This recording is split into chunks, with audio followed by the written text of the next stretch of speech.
If you are just hopping in now or you're watching this on YouTube, um, I just finished talking with my friend Vic about the story and gameplay. I'll have that up as a separate video at some point, so definitely check that out if you missed it. Uh, but in any case, yeah, I'm back. Um, let's get back into the prison. I've got about hour and 45 minutes, 3 sections to go. Um, I am likely going to push past 10 o'clock tonight just because I want to get the prison done before I go on this break for July. Yeah, if you missed the beginning of the stream, I'm going to be taking a break from streaming for July and then coming back in August. Um, that will probably be August 6th, I want to say. It's either the 6th or the 13th. Um, but yeah, life is busy. I'm in the process of finding a new job, and I want to make sure I focus on that. So I'm going to be taking a break. But before we do that, we've got to get through this old prison. So let's get into it. Come on.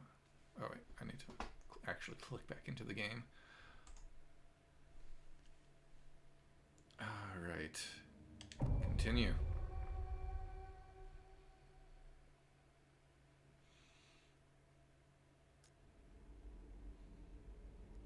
Apologies for not like asking for questions from the chat and stuff during the conversation with Vic, but I knew he had some stuff prepared, and I wanted to make sure he got to say all the stuff that he wanted to say. And then we did that and then some. But I really enjoyed it, and I hope you guys did too. So I just finished up the serpent area, and now I think we're moving on to like the ox area. Let me double check my checklist really quick. And we just got the rifle, which is good. Okay. Yeah, so we're going to the ox store, and there's going to be a bunch of memos in there that I got to make sure I get. Oh, this is the showers area. Awesome. Great. We love it. Love to see it. I'm so excited. I actually am pretty excited. This part is freaky, and I love it for that. Okay. How are we doing on ammo? Oh yeah, we've got 256 on the handgun. Reload the rifle. There's that scream in the background. Hey, Cleo. Yeah, I mean, this is the reason we're here, for the scares and the thrills. Okay.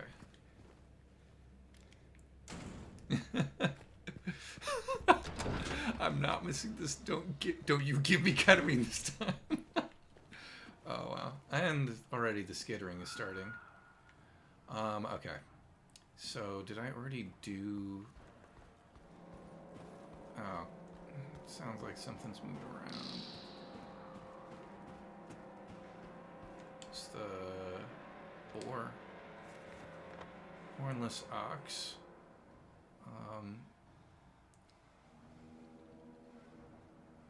Okay, so did I just leave the headless serpent?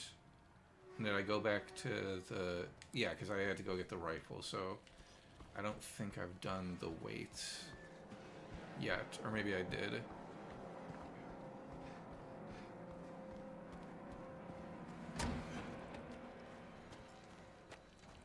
Okay. Yes, okay. So I'm going to the ox.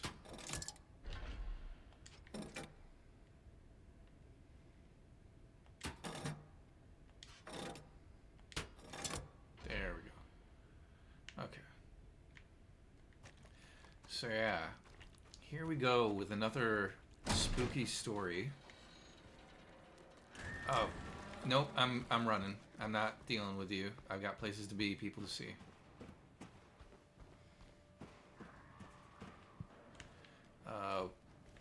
box is on the other side, isn't it? Can everyone hear me all right? I apologize if my mic was a little quieter than Vic's. It's something that like happens with anyone. Oh, are you going to come through the door? You better not. Okay. Actually, this might. I don't think this is the showers yet. This is the. This might just be the patients up. Okay. Cool. Sound is good. I am recording. I forgot to hit the recording button before the conversation with Vic, but I'll be able to get it from the VOD because this account was grandfathered into the saving all the VODs, whereas the Mosaic Mind account was not, and so we didn't get a VOD of our show a couple weeks ago, which is disappointing, but I toggled it so that next time it will. Okay. Yeah, this is... Are there even crosses on the stairs? Yes. Or maybe it's just the grates. Got an X. I mean, we've got the general T shape of like where the pipes and stuff are going. It wouldn't surprise me though. Okay. Yeah, this is where we're on the second floor and there's all this bullshit happening with the mannequins running around. It's just generally not a great time. Saw someone walking around past lights out again. Whichever one of you that was, do I need to remind you that you must never leave your post without prior clearance? Next time I catch you, I'm reporting you to the warden. Catch me if you can. So that's a guard's letter, and then someone's response, it would seem. On the cross pieces at the bottom of each step. It's not really important, just so much Christianity in the jail. Funny. Yeah, I mean, I think part of... Oh, yeah! You've got these little crosses. Yeah. I think it's partly because this is such like a historic location. It's tapping into that, like... Oh, hello.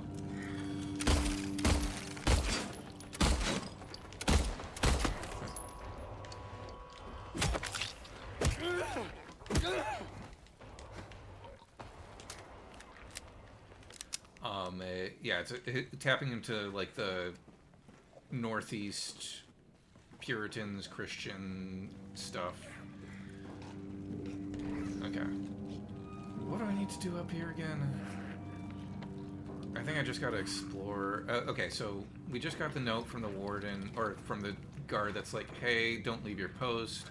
People shouldn't be running around. And then we got the catch me if you can. So let's just start exploring cells. Oh, here we go. Here's something we can talk about if the...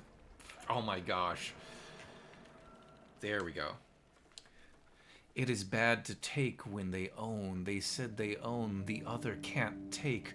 When one does own, but I cannot own, should the warden take? No, he shouldn't own. Again, I will take. I will own. The person presents me some opportunities to just go wild with the delivery. I don't know if I read that in the correct order, but I like that I read it that way before actually bring this up. It is bad to take when they own. They said they own. When one does own, the other can't take, but I cannot own. Should the warden take? No, he shouldn't own. Again, I will take. I will own. I feel like I saw like this picture in like one of your posts, Cleo, or something, and I was like, oh, I should have something to say about that. And for the life of me, I can't remember if I had something specific or it was just like, oh, that's interesting.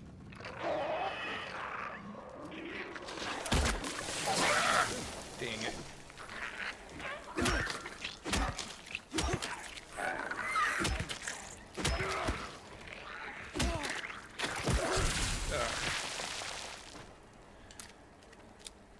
Okay, how are we doing? Oh, I should probably... Well, no, we're good. No, I should I'm looking at my controller because it has the color change for when he has that low health, and it was kind of flashing red, so... Okay. Yeah, it's something about possessiveness, something about wanting something they can't own. Should the warden take? No, he shouldn't take.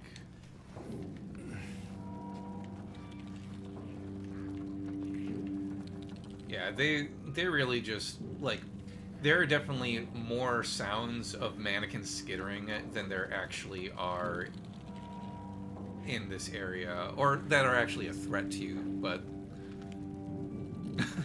I hate how fond I'm getting of the gurgling. Oh, the lying figure's gurgling? Cleo? Yeah, no, I get it.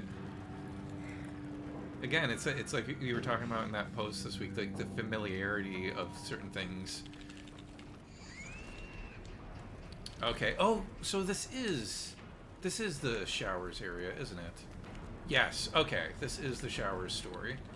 So we've got a prisoner who's like, catch me if you can, and it might be the same one who's trying to dig a hole like they can't own, I will own.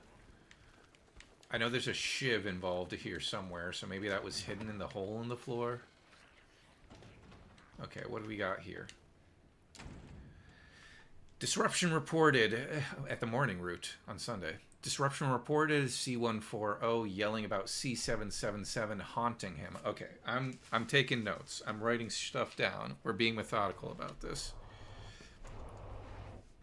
Okay, soundtrack. Cool it. We're in the Ox area. This goes to the showers. So we had a guard that was talking about people not being at their post, and a prisoner saying, catch me if you can.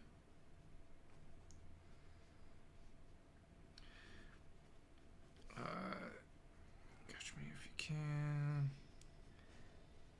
And then we had the hole that was all about holes. I mean, it doesn't look like any of the holes from Silent Hill 4 or the holes that we've experienced in Silent Hill 2, but it could be another connection to the holes, and them being kind of like, crap, what did we talk about before with the holes? How they're like holes in the psyche, or like, oh, there's a hole inside me that needs to be filled because like I've lost something. In Silent Hill 4, the holes are like portals to other worlds. And I think they even talk about that in this one, in the Book of Lost Memories, how like in Silent Hill 2, they're portals deeper and deeper into James's psyche. In Silent Hill 3, they're portals, they represent like birth and pregnancy in certain ways. And maybe we'll get deeper into that when we play Silent Hill 3. But here with this particular one, it seemed to be about like, yeah, there's the whole thing of like ownership, and the warden shouldn't own. And later on, we're actually going to go to the warden's office in the infirmary, from the infirmary area with that story, because the warden's office looks over the area that we're currently in. So there's that sense of like, oh, the warden is kind of lording over us. Cleo says, going down a hole to find knowledge. It's not here now. James can't remember. Yeah, there was a hole here. It's gone now. I'm trying to remember from last stream. I don't think there were too many references to the warden in the Death Row story. That was mostly about like, okay, there's an execution happening. Was the warden who left the note about like, hey? No, I think it was one of the like executioners who left the note about like, hey, this dude was in a wheelchair and then he just walked to the electric chair. So like maybe check on that stuff in the future. But this one is referencing the warden. The warden could potentially be another character like the director. Could be another like representation of James, although I don't think it is necessarily... It's definitely not as fleshed out a character as the director for Brookhaven. But yeah, so now we've got patient C140, and that's the one who feels like C777 is haunting him.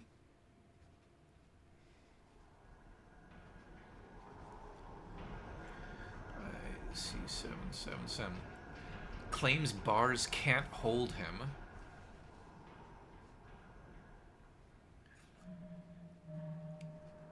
Administered sedative to C140. That is one of the things that's distinct about this upper level, is like it feels a lot more claustrophobic, and just everything is bars, like the walls, the cell doors. Noon lockup. Performed precautionary search of C777 cell D5. Cell D5. No traces found of prisoner leaving his cell unsupervised. Recommend further psychiatric evaluation of C140. So C777 was probably the one who wrote Catch Me If You Can. And based on the guard's note, he's like, hey, if this guy was running around, it's clearly because someone wasn't at their post. Do not go off shift. But now it seems to be suggesting that, like, C777 may actually... It's almost suggesting, like, maybe he has some preternatural ability to defy detection. Afternoon route, in all caps. C140 and C777 missing from their cells. Alarm raised, search in effect. Update. Bathroom door barred from inside. Efforts made to get them open. We don't have anything from the other side. No, we don't hear anything from the other side. That makes more sense. So, current, like, face value interpretation at the moment, C140 and C77 escaped their cells, guessing that C777 was trying to, like, chase down C140 for some reason, chased him into the bathroom, blockaded the door from the inside. We're going to see that blockade. That's why I say blockade rather than barred, because it's more than just barred. Yeah, the barricade the nurses come through in the showers. You're right, Cleo. Yeah. Bathroom door barred from inside. Efforts made to get them open. We don't hear anything from the other side.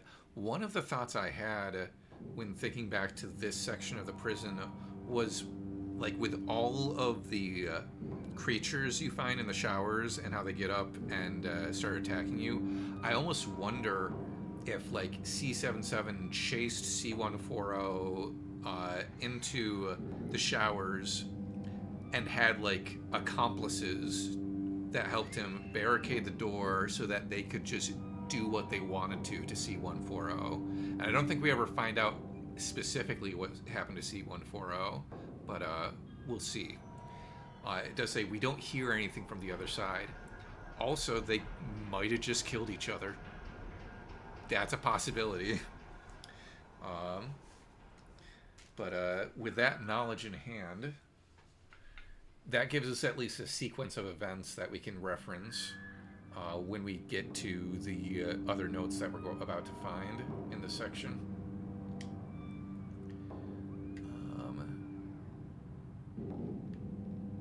Yeah, bathroom door barred from inside. Efforts made to get them open. We don't hear anything from the other side. Okay. And so James just marked that off.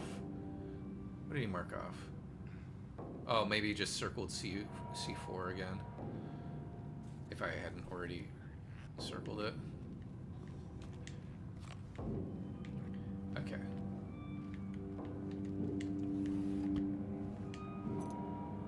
Cell block D.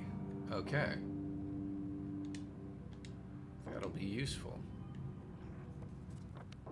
Yeah, so that's where we've got those smaller cells. Yeah, this whole section is so freaking claustrophobic, and then you got the mannequins skittering over the walls and stuff. As You may have noticed, the prison in general is just not a good time. Okay.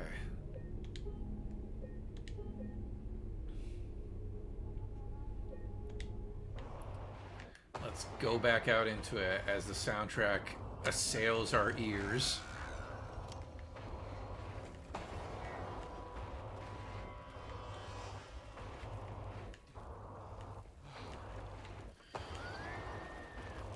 So that isn't open yet. That's not the block D, so key. Ah, you dirty rat. Gotcha. Oh, you dodged! Ah. Clever girl. Where are you? I can hear you.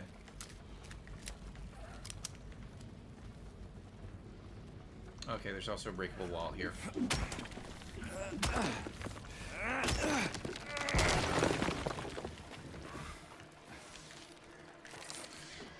Is there someone in here? No. Okay.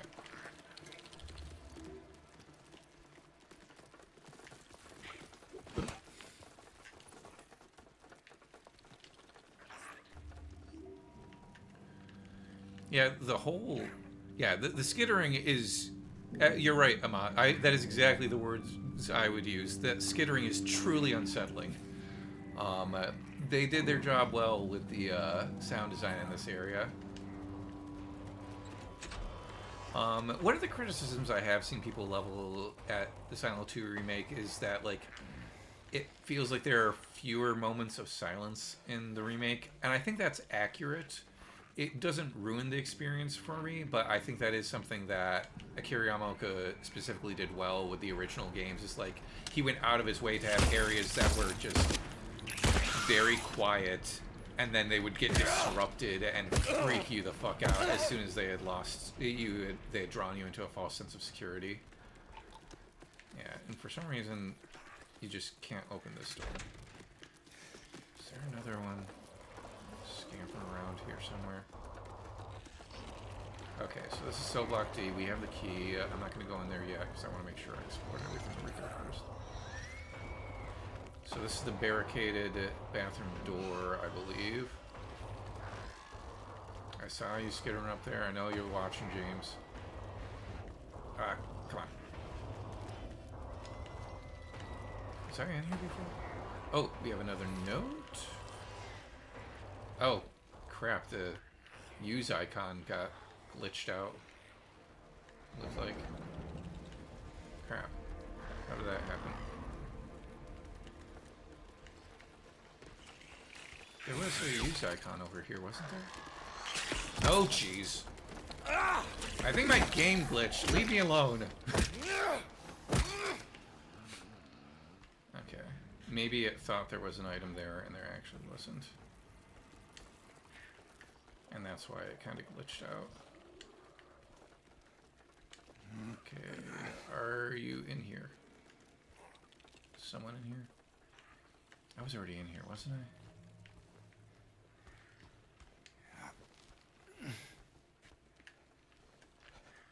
I don't know. Where even are we? Okay. I know I was just kind of going around in circles there, but I wanted to make sure I didn't miss anything. Hold on. This is the Silent Hill experience. Opening the map, putting it away, and then immediately opening it again because you forgot what you were doing or you need to double check on something. I hear you. I'm running. This stairwell, I think, is locked at the bottom because it leads back to the main area. Oh! Yeah, this leads back to the main area for when I need to go back there. But we're not ready to go there yet. We have to get into cell block D. Ah, I knew it was going to happen. Fucking fucking waited until... Come on, where are you? Ah.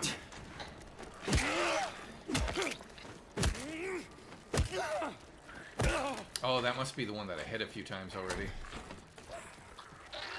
Oh! That was a terrible shot.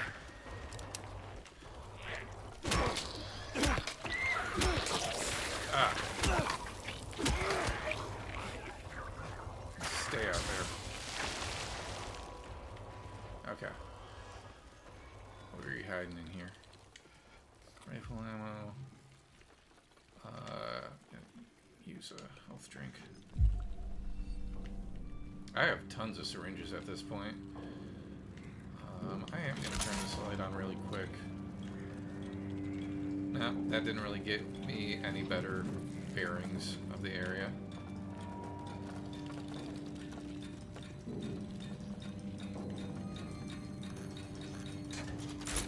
Okay, so which cell D5 is the cell that belongs to C777? Okay, so it's around the other way. Of course, it's the last one we can get to. Like, so much props to the level design in this area, because, oh boy, I am mildly claustrophobic, and this is this is not enough to like be like horrible and like unplayable for me, but just enough for it to be a thrill.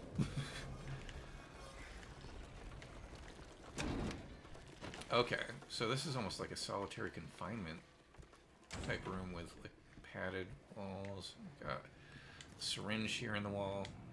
Oh, no, it's a shiv. Okay, so we got the shiv key. There's a note here. Shame you didn't find it.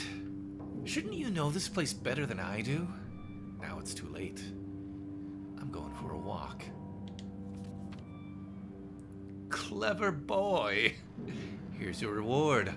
I'm gonna pay a visit to my friend. We could both use a bath. Threatening note.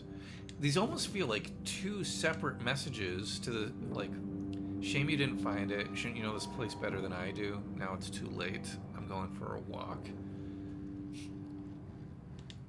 It almost feels like messages to two different people or two separate messages to the same person, depending on if they found the shiv. Clever boy, here's your reward. I'm going to pay a visit to my friend. We could both use a bath. I mean, obviously, in the gameplay sense, this is directing you to the locked door that leads you to the bathroom and the showers. Shame you didn't find it. Or is there some specific item that, like, I mean, ultimately we get the weight. I don't know if that's specifically what he's talking about, but between the hole in the ground that they were like, can I own? The warden shouldn't own it. And this saying, shame you didn't find it. Yeah. It's like just disconnected enough to be like, what is happening here? But just connected enough for it to be like, okay, clearly this isn't just nonsense. Okay. So now we're going back to C4. Oh, did I not check that door up on the right? Or maybe James just didn't mark it off. I'm gonna go check that really quick. Oh, yeah, I have to go through that door.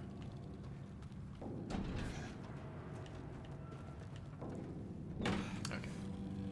That does not open. Okay, now we're going to C4. Down the hall and to the left. That's got the light coming from it, right? Yes. Okay. Shiv key. So now we're tracing the steps of C777 and C140, potentially. Anything in this room? Environmental storytelling. I mean, this is, in a way, environmental storytelling. It's on the ground, these pieces of paper. Yeah, Cleo says, you should know this place better than I do. Also raises some questions. Yeah. So we've got our next note. Yeah, this light is almost set up, like, obviously it's set up for the player to know where to go, but I also like to think, like, maybe it was set up to lure someone in this direction. Okay, so I think this is prisoner C-140. Paranoid note. He's coming!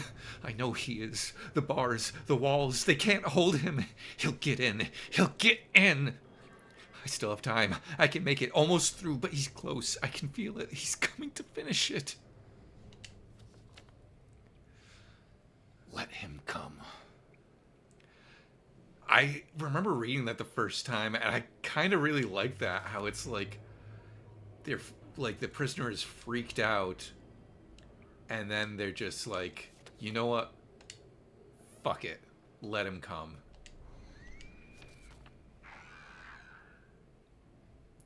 He's coming to finish what? I still have time. I can make it almost through. Like, I almost wonder if C-140 was trying to, like, escape and had, like, dug this through the wall. I don't know.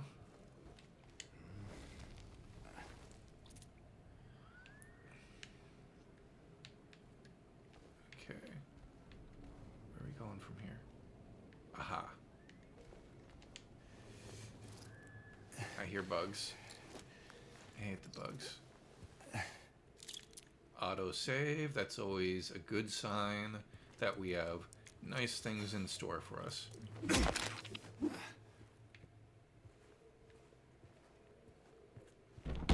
Okay.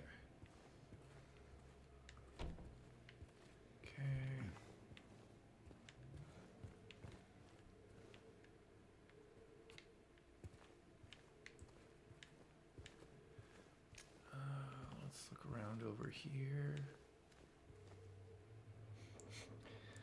Nothing but good things can happen now. Right you are, Amant. So here's the barricade that they were talking about before.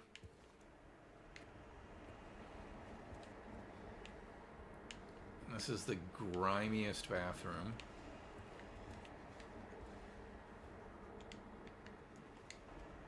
They won't save you. Interesting that it's, like, written in lowercase on the wall, but capitals in the memo version, which is probably nothing significant about it, but just interesting design choice.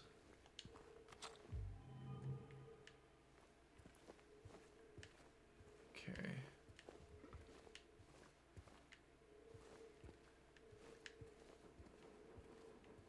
Okay, got some blood on the floor. Let's check out these stalls. Cleo says, after what we saw in the hospital, my big question is, to what extent do these stories have to do with James's state of mind or mental projections? And how much was already there and he's just walking past? That I think is the strongest argument that, like, not all of this stuff is just coming from James's mind. Is like, these stories seem very distinct, and they may intersect with James's story on a thematic level, but I don't know.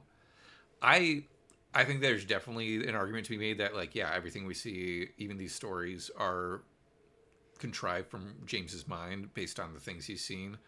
But I also kind of like the idea that, like, no, he's found, like what Vic was talking about, if Silent Hill is kind of this almost like pocket dimension where time doesn't work right, and space and geometry and non-Euclidean geometry type stuff doesn't work right, we've kind of taken a step through time and through the universe to this prison that used to exist.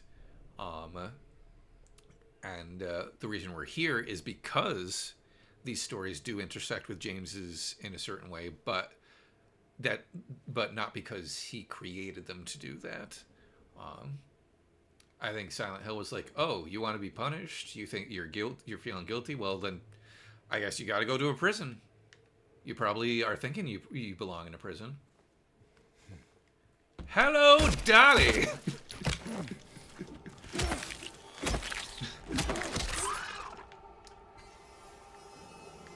I wanted to leave that as a little surprise for anyone who hasn't played the game. But when I first played this area, I was like, oh, fuck. Like, walked in, just like, huh? Oh, shit. Is someone else out there?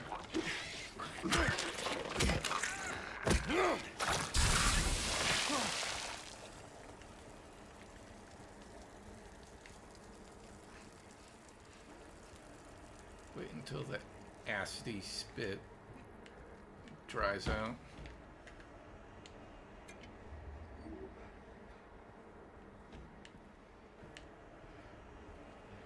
Okay. Shall I pull the lever? Oh, we got a nurse.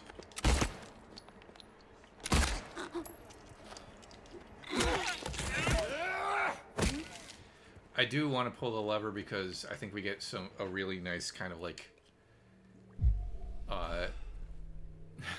love to have a health drink literally balanced on a toilet bowl. Yeah. I mean, it's got to be sanitary, right? Especially in this bathroom. Everything's very much up to code. But yeah, I think we get a nice little yeah, spooky fan in the distance. We love a good giant industrial fan in Silent Hill. Also, we've got a big area with a bunch of seemingly dead creatures on the ground. It's fine. Everything is fine. Yeah, Cleo, see, this is what happens when you're all strategic. Like, you miss some of these moments. You get this nice big industrial fan. And this one stays on for a bit, actually. Because it is such a big room, and I think they wanted you to get across the room and for it to shut off, like, as soon as you get the item, you're too far away to throw it back on, and all the creatures get up. So again, very thoughtful. Let's put it that way. We'll say very thoughtful in their level design. Oh, we got another glimpse of the past. That's good. Another piece of that Aztec puzzle that was likely culturally insensitive.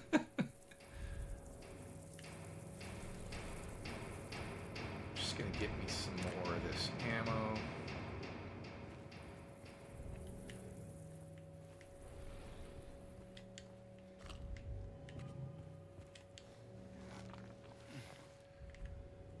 Talk a little bit about like the sound design again. Like in the soundtrack right now, we've kind of got that like we've got the drone of the light that is currently on. That like and then they just shut off. That's how you can tell it was the light and not part of the musical soundtrack. Then we've got this kind of clanging that increases in rhythm and then it accelerates and decelerates. And then you've got this lower, I'm gonna guess that's a synth tone of some sort that's given this like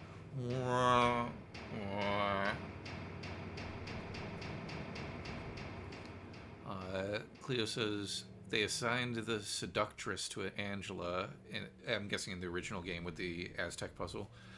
And it was meant to be ironic, but also we could just not do that, and so that's why I'm glad they scrapped that. Yeah, I think that was a good choice on Bluer Team's part. Okay, that's right. Oh man, Cleo, I remember watching the video you sent of going through this area the first time, and how you're just like, oh, there's no map of this area. Like, there's no outline of the shower walls and stuff, so getting through this area especially once once things pop off, becomes very difficult, as it were. Okay, we got rifle ammo over there.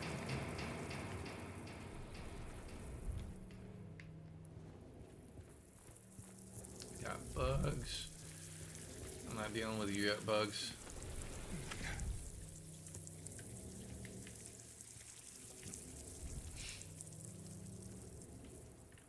Part of me wants to pull the light again and see if it turns off right away when you grab the item, or if it'll stay on and I can see my way back better. If I like pull it and then immediately run as quickly as I can. See, this is the other thing. They've made this like a little bit of a maze to run out that clock on the light. Is that just a reflection, or yeah, I think that was just a reflection of the tiles. I thought I saw an interact button. Also, the changing room. Oh, it is open. Okay, I'm glad I went in here first. Yeah, I see the note over there. I'm getting to get this first. Okay.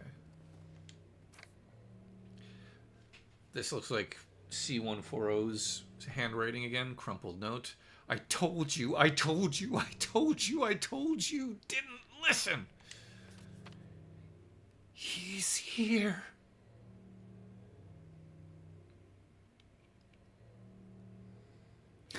Draw the rest of the F and L energy.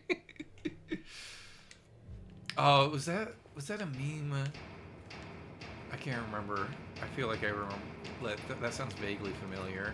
Is that like a connect the dots thing where it like has the claws and the eyes, but you have to draw the rest of the owl? I don't know. I might be completely off base. Is this? Thought you could be undetected by being more grimy than everything else, but I spotted you anyway.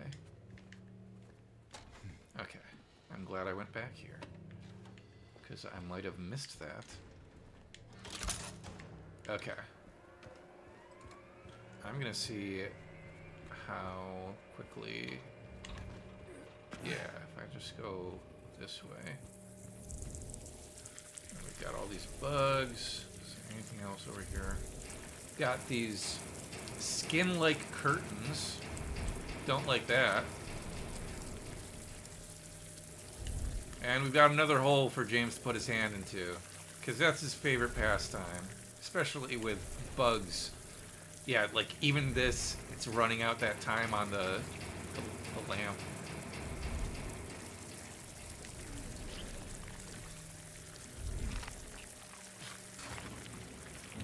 Heavyweight. And I think yep, light is out. And we've got mist coming out of the fence. I'm just gonna book it. Oh no, not now, frame rate. Oh, jeez. I think the frame rate is actually kind of my saving grace at the moment. Oh shit, I'm kiting these enemies and the frame rate is not getting any better. Hold on. Maybe if I can get out of the room. Yeah, this is what I think that walkthrough was telling you to do, Cleo, where you make a beeline for there and then just hide in a cell until... Oh my gosh, this is just a nightmare.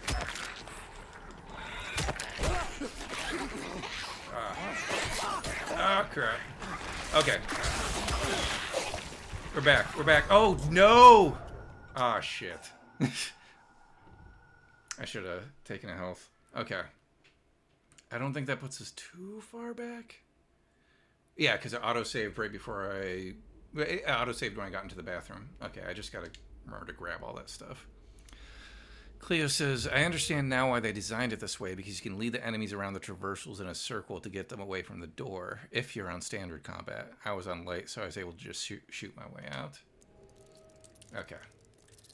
Yeah, So I gotta do all this bullshit again, but now knowing what it all is, I should be able to do it more quickly. You know what? I will use this. Examine this again, just in case. It won't save you. Yeah, I already know that. Got ammo. There's the mannequin over here. First, check these. Yeah, frame rate deaths are kind of BS. Okay, that's where I came from, right? Yeah. Okay. Then we've got the mannequin in here. Ah, man.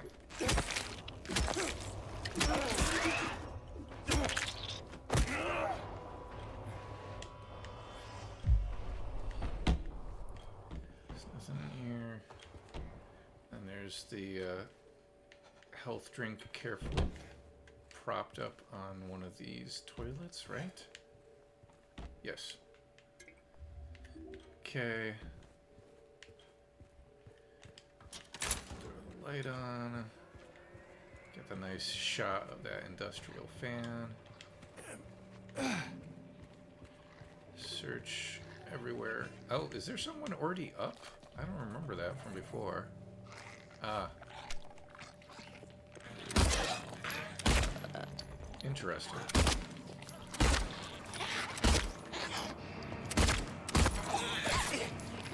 Oh, that was where you got that phasing nurse before, isn't it, Cleo?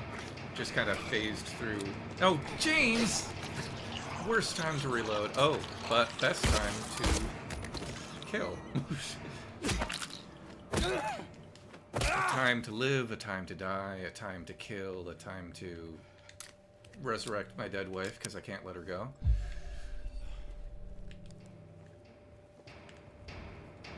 Yeah, the gliding nurse. Okay. Health potion over here.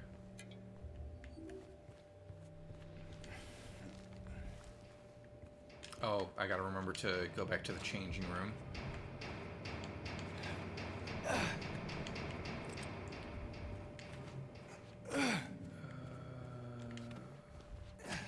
In fact, I'll go do that now before I forget.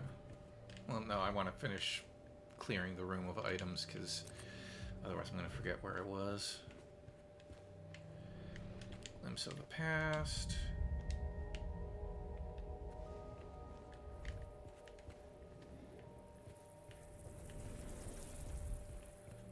Okay. No items there.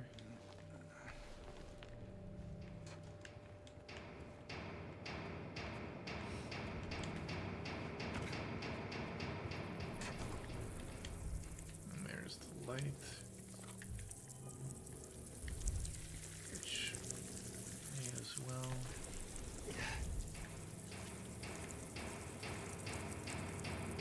Okay, I'm gonna go back and get that note again, and the syringe. I think, is there a syringe in there?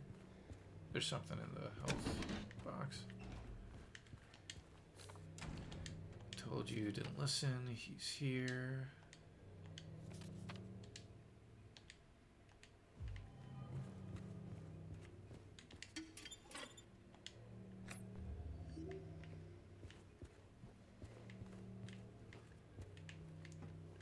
Where's the nearest save spot? I would have to go back through the whole thing. Okay. Because the blocked door isn't broken open yet. Okay, that didn't take too long. That's a good autosave. Oh, they're all jiving over it. Ugh.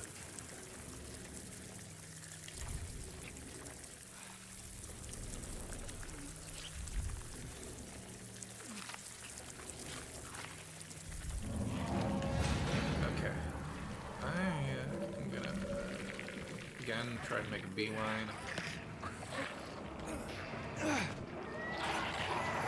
You know what? I'm gonna switch to the shotgun. So if the frame rate goes bad again...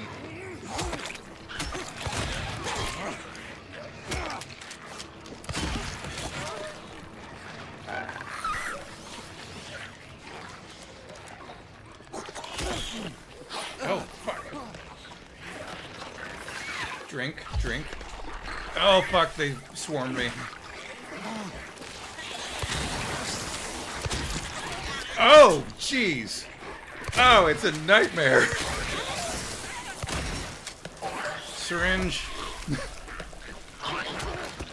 Oh, jeez. Oh, fuck.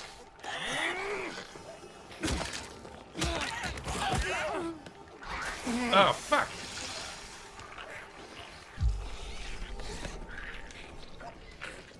Oh, dude, that guy's having some problems.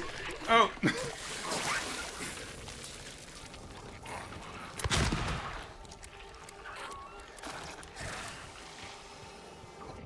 Okay. Oh, he's just stuck. I'll put him out of his misery. Okay. We did it! Oh, man. That was brutal. I got backed into a corner there, and it was not a good time. But I think it made for some good, good scary video there. Holy shit.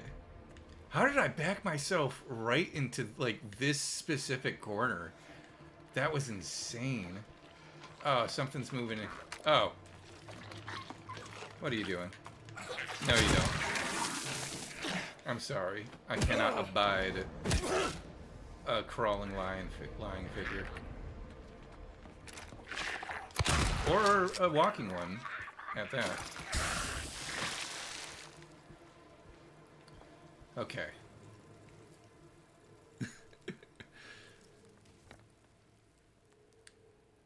So we got the weight. I think that was all we had to get. So I think I can go down the staircase now. Either staircase.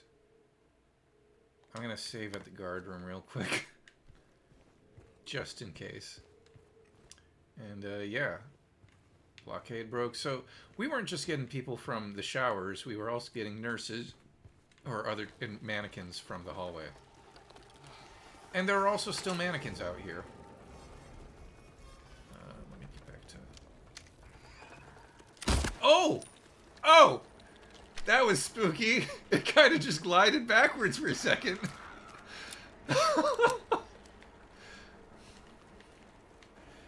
You are now seeing what Ian is like in high-stress situations, like being stalked by creatures beyond comprehension. Oh man, let's save. Yeah, let's save.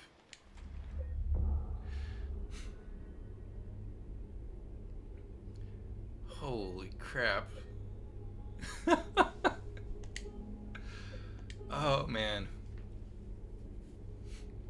I don't remember my first time playing through the prison section, or my second time playing through or the shower section, or my second time playing through the shower section being quite like that, but that was quite an experience. Like, especially with the camera, everything was so up close and personal.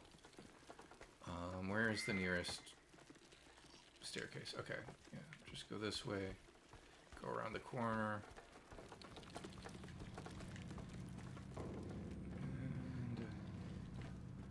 Here. I think I'm good to go back to the yard now. Yes, so hang a right.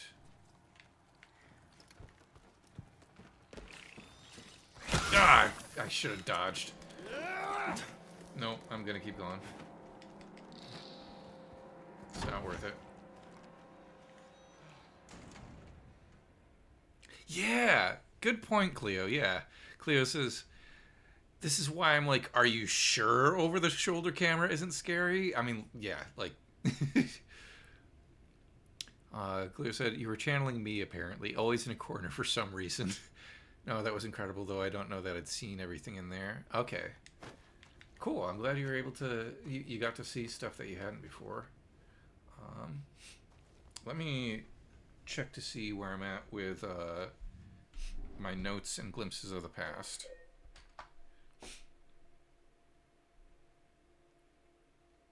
Yeah, there's that drop on your head strat. Okay, so we got the guard's letter. That was the one about, like, hey, stay at your post. Threatening note, stuck to the blood-covered wall. That was the dude being, like, clever. Unlock cell C4 with a shiv key for the paranoid note. Yep. Crumpled note, he's here. That was on a bench in the changing room. Glimpse of the past in the showers. Strange photo number 19. Okay, so this is the bore section. So I got all the stuff from the shower section. We're good there. Bring back OBS so that I can see the comments in the chat. So it's 9:11 p.m. Unfortunate. Every time, back when I worked at a coffee shop, anytime the change that I had to give someone was 9/11, which wasn't uncommon because people would give you a 20, and there was, I can't remember what coffee item it was that would lead to that situation. I always had this moment in my head where I was like, I am specifically going to say, and your change is $9.11 is your change, because I just didn't want to just say 9/11 to the fucking customer. Anyway, we're making decent time. I've still got the bore area and the dove area to get through. Bore area is infirmary, and I remember that one, how that one goes a little bit more.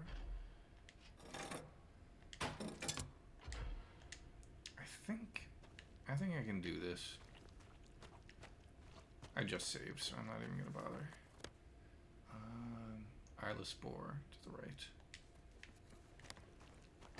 Still wondering why it says there's a room there. There may have been a room there in a previous, like, iteration of the game, and then they just got rid of it. So up this way to the right.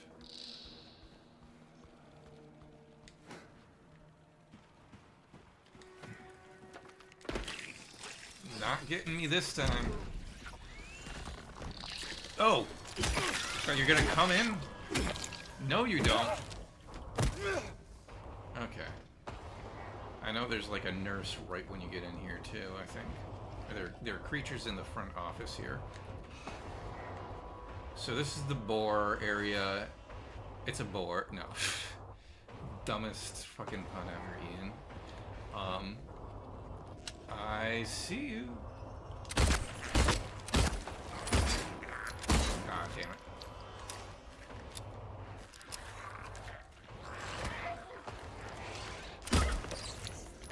Oh, there's two there. There's two of them. And did someone come from the outside again? Or did you get back up? Oh, jeez. Nope. And there's more. Because why not? Okay. I think we're okay. Trying to be all sly, killing future enemies through the window. Not paying attention to the world around me. But yeah, so this is we've got the warehouse, the visitation room, the break room, and the infirmary. The story of this section is all about sickness.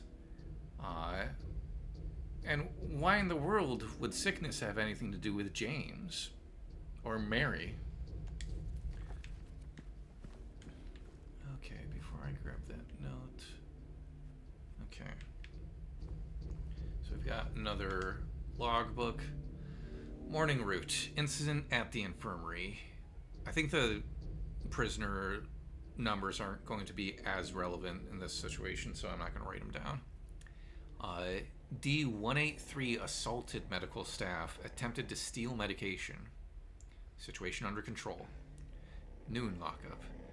Rumors of disease among the prisoners. Reported to administration. Afternoon route. E130 had a coughing fit. Reported to medical staff. Medical spelled with 2 L's. Okay. And then the evening lockup. Okay. So, there seems to be some sort of rumor of infection or sickness breaking out. Yeah, let's go this way first.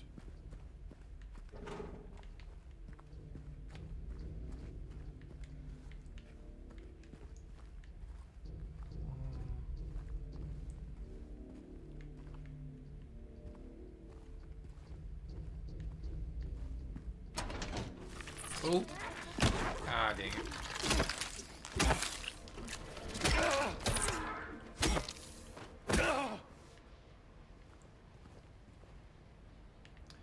Cleo says, okay, this is what I felt like the Goya Plague hospital painting back in the barber shop was kind of touching on. This in the hospital's history.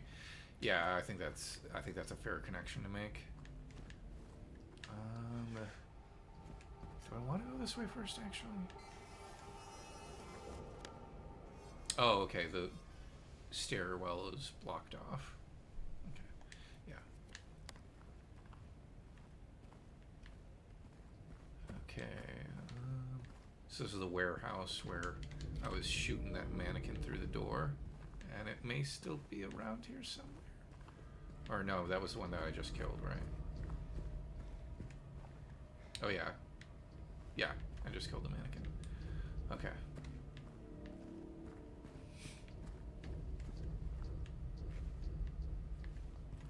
This is that strange photo. Old man's always prepared. Now what could that mean? Footprints and old man's always prepared. Could it be a reference to James's old man, Frank Sunderland, who is a side character in Silent Hill 4? I don't know.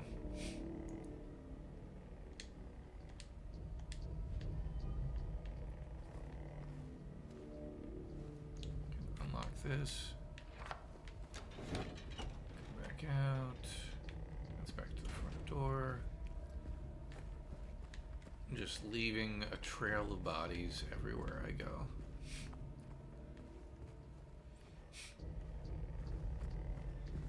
Unlocked. It's okay. Visitation room. I think there's a nurse on the other side of one of these, or a lying figure.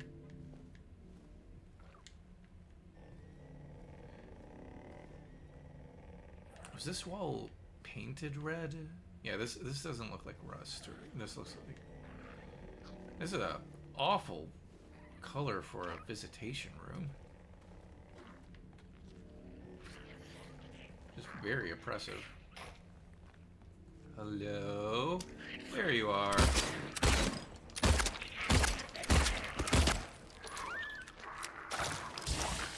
I got 234 bullets. I have all the time in the world to kill you on the while you stay on the other side of that.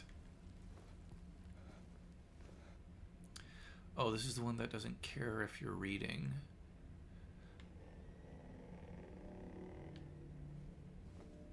Oh, the creature, you mean? The one that doesn't care if you're reading the note over here. It'll come up and sneak up on you anyway. But we've got, so this is the visitation room. Currently we are on the prisoner side of the visitation room, and on the opposite side of it we've got the break room and the infirmary. So the infirmary is on the side that like non-prisoners would be. Red for an infirmary. Love that color theory. Yeah, that makes sense, Matt. So this was a note taped to the window so that whoever was visiting on the other side can read it.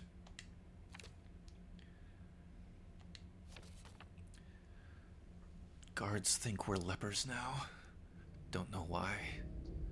But they stay away. I don't complain. Prisoner's letter.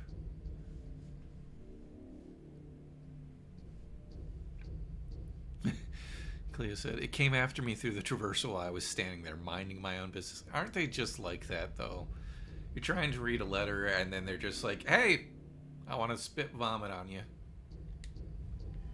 So yeah, the plot thickens as it seems. There is more credence being lent to this idea of sickness because the guards are avoiding the prisoners. And we've got some shotgun ammo, which I'm very happy about since I actually started to use my shotgun. Yeah, I think shotgun was the way to go with that shower area. Oh, hey there, little bug. This area is pretty spooky. Like, it isn't like the colors are clearly more like this is supposed to be the visitor side, so the colors are less oppressive in certain ways. They're cooler colors like green and blue, and so they feel a little less, yeah, less oppressive. And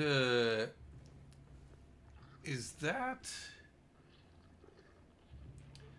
At first I was going to say that was the Saturn eating his child painting, but I don't know if that's it. It almost looks like the Grey Child from the Silent Hill movie, The Grey Children, but I think this is an actual... Is that an actual painting? Cleo, in your research, have you discovered what that might be? It reminds me a lot of the Grey Child from the movie, especially the way that its mouth is kind of obscured, because the ones in the movies had these long, elongated mouths, like they were just in a perpetual scream. The Grey Children being a monster... Oh, and here's the dock that we're going to be going to soon. Foreshadowing! The Grey Children... were a creature that were in the original Silent Hill and were changed for the Western release because they were a creature that you encountered first in the I see ya, in the elementary school, and for the Western version of the game they changed them to the Mumblers, which were still kind of childlike but a little less so. And for the movie, they used the Grey Child because they were meant to be a representation of like Alessa's classmates in school and the bullying that she experienced from them. And I think it works really well in the movie. If there's one thing that will always stick with me from the movie, it is the first time they reveal the Grey Child. It is so haunting and unnerving, and I remember like from that point onward, when I saw it in the movie theater, I was just like, oh no. Oh no. Oh, hey there. Was there nothing in this bathroom? There was something on the sink, wasn't there?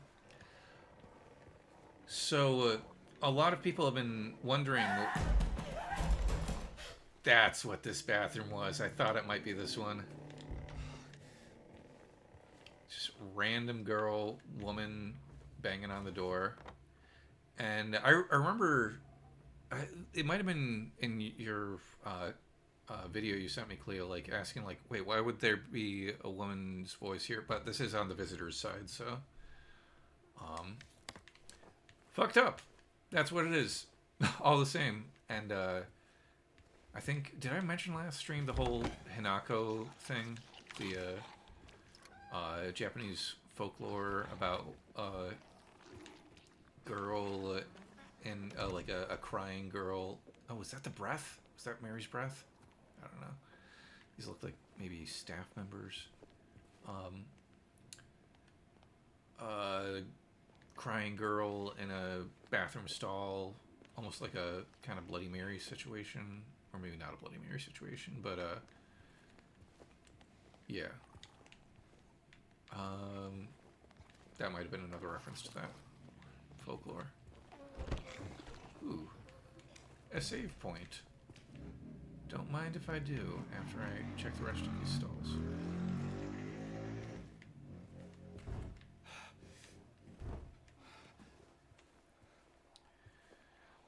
Cleo, I think it was an email. I remember that at someone.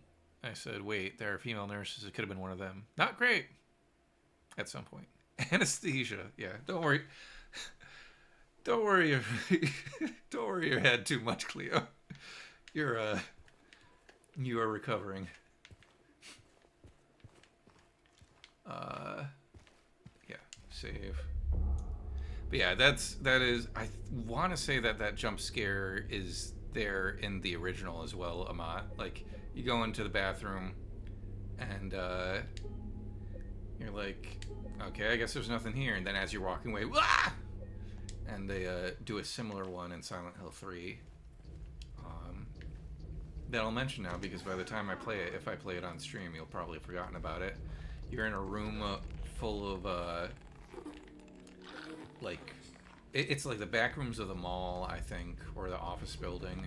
And there's a bunch of, it's like a storage room, and there's, I can't remember if there are a bunch of mannequins in the storage room, like actual mannequins, not mannequin pictures. Ah, damn it.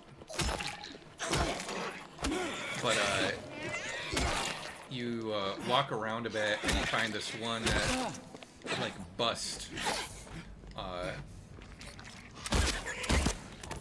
and doesn't seem to be anything special about it. And then as you walk away from it, as soon as it's out of view, you hear a scream, like a ah! And you turn back around and the head has fallen off the bust, and the neck is bloody. I believe it was in the OGS. There's a lot of weird, unexplained Easter egg scares the remake made sure to bring over.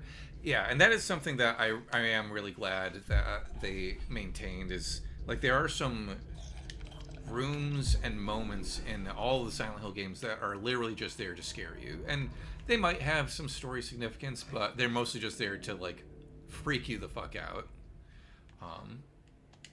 Reap what you sow. Yeah.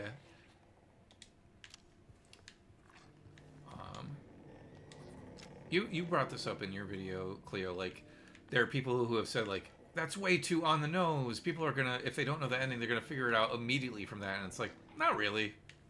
This game is really good about having stuff like that and having a number of other possible explanations. And misdirection in that way. Okay, we've got a note. He locked himself in, took the key.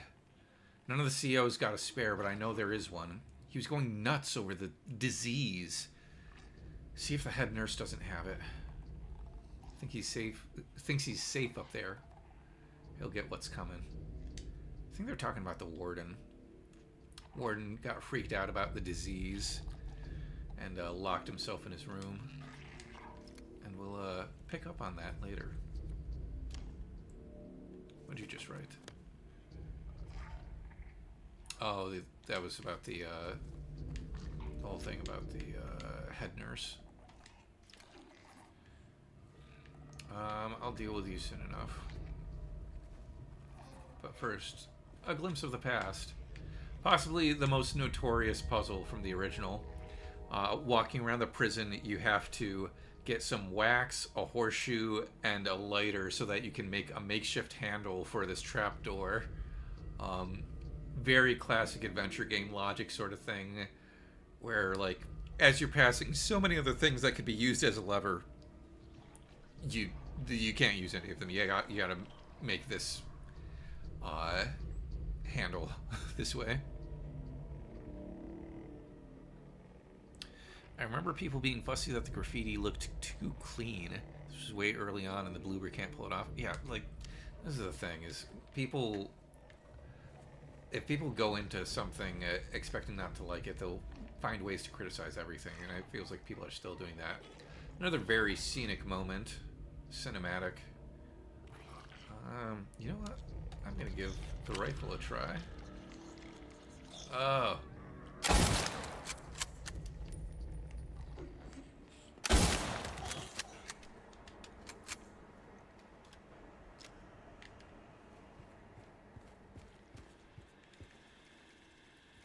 Another TV.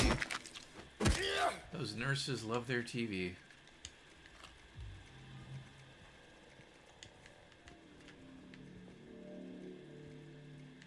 Does she have a lamp for a head? No, that was just the light reflecting off the television. It does kind of give that effect, though. Okay. Why is there a light? It feels like there should be something over here because of the way that light is on, but maybe not. Oh, now we've got another noise in the soundtrack. And it's gone now. Almost feel like we can hear screams. There's definitely a creature in the next room, but... There it is. That sounds like a prison riot almost. But not in the prison riot sense of like, oh, we're all gonna like fight and stuff and escape. More of like, we need to get out of here. We're all sick and I need to escape before I get infected.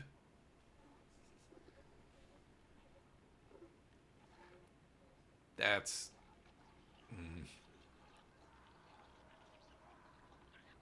Or maybe it's just the one voice screaming, but... Whatever it is, unpleasant.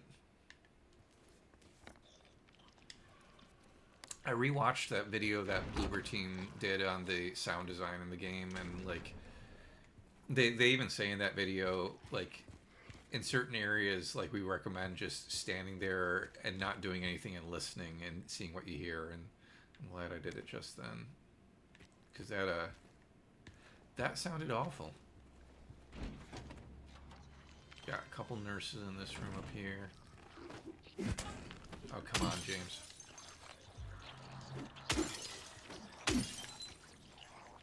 Okay.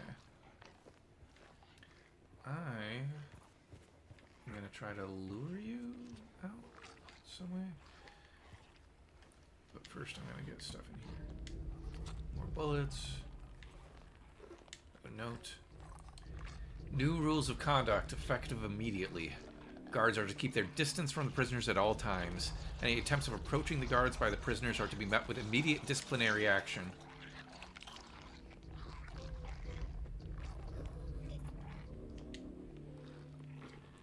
Prisoners are to be confined to their cells until further notice. So yeah, it's interesting. Because it's there also seems to be like an implicit bias here of like, well, it's the prisoners who are sick. None of us could be sick, so just stay away from them. We haven't heard the whole story yet, but I will say here there is a very strong through line here of like, is there even a sickness? Oh,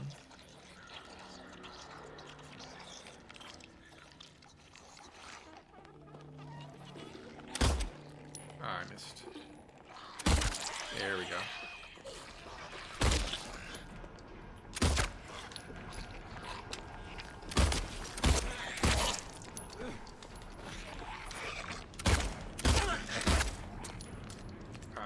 James.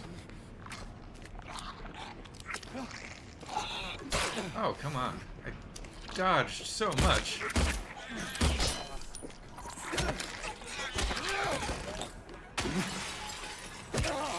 Oh, jeez. Oh, jeez. Ah. James.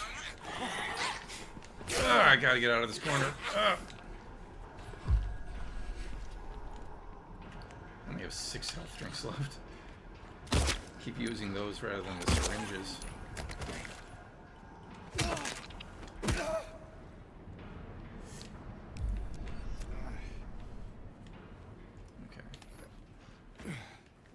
That was not the cleanest takedown I have ever done. Oh, and there's more.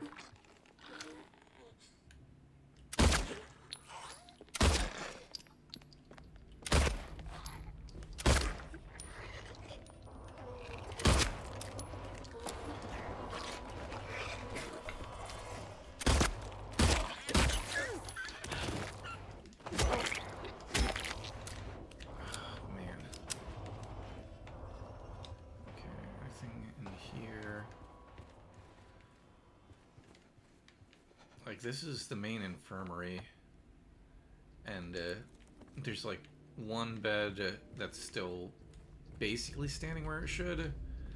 This one's overturned. Another one's pulled into the corner. Window or doors, I assume, broken down. Yeah, shit happened here. People must have gotten so freaked out by the possibility of sickness that some sort of like riot or something happened.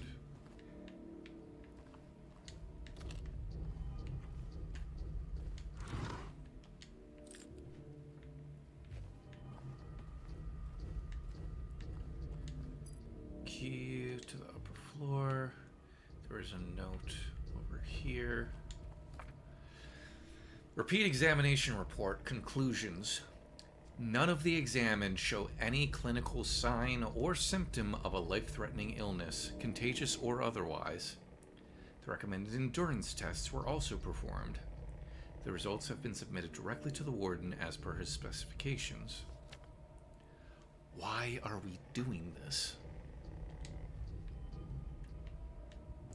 Is there a sickness? Was there a sickness? Or was it just mass hysteria?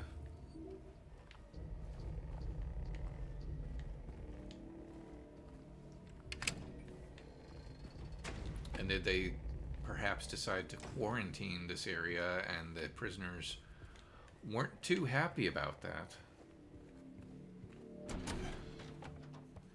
Okay, so now we're going back to... Well, let me just double check over here real quick. This is where it just came from, right? Yeah, okay, just an arrow there.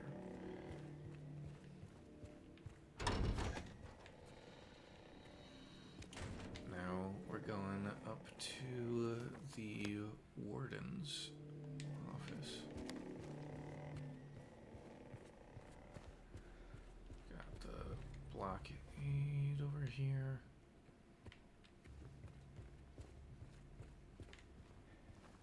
Got this stuff. Alright. It's 9:38. At the pace we're going, we'll probably finish shortly after 10, actually. Although we may actually end up finishing up around like 10:30 just because the Gallows Puzzle will have a lot to talk about. Or do I want to save... I don't want to save the Gallows Puzzle for next time. Oh, this is the area that looks down over the chapel.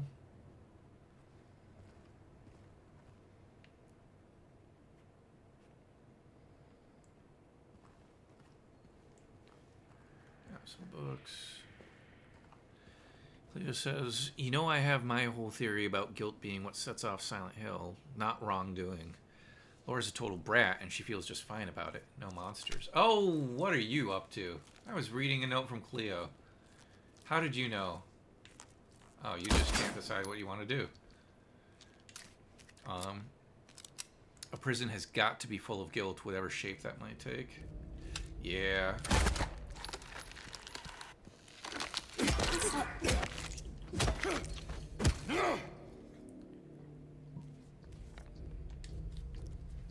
So yeah, it could be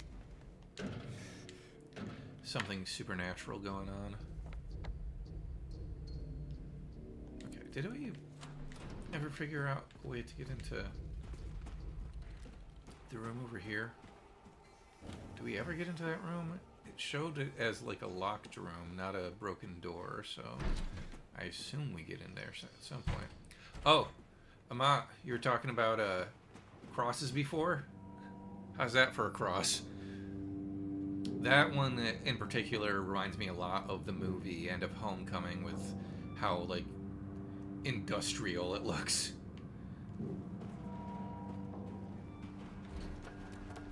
What? No!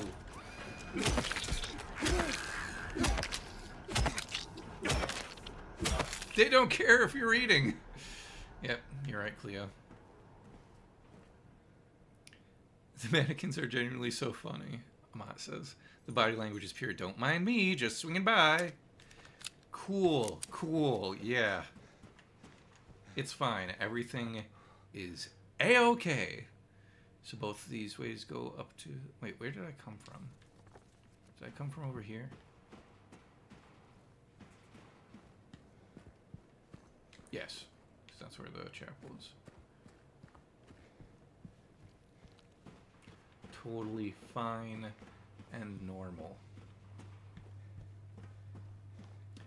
So this leads us up to the warden's room. Let me go grab this real quick. This door is locked.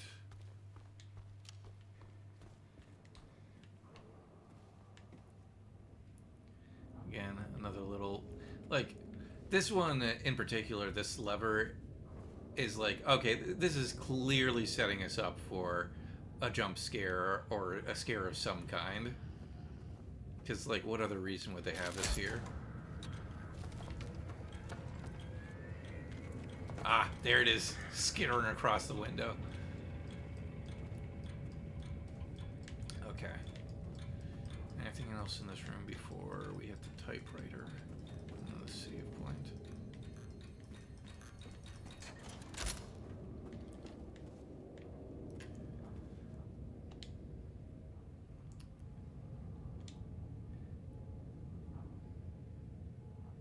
I ain't reading all of that. I'm happy for you. Or sorry that happened. Sick, sick, sick. Like that classic Queens of the Stone Age song. But yeah, so we've got our typewriter here. Let me, yes, Octo. Whoa, sick. Can I hit Shift key? Shift key. Up. Shift key. Hit S. Well, what if I wanted to write something else? Like, let me try to write my name. I-A-N.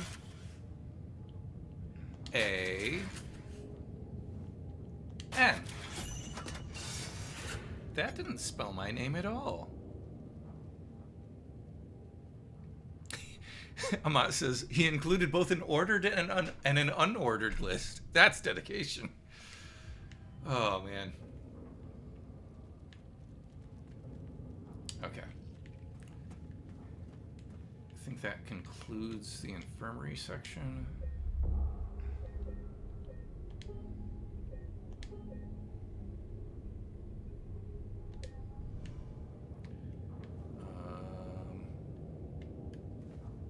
I think there's a creature on the other side of one of these bookcases.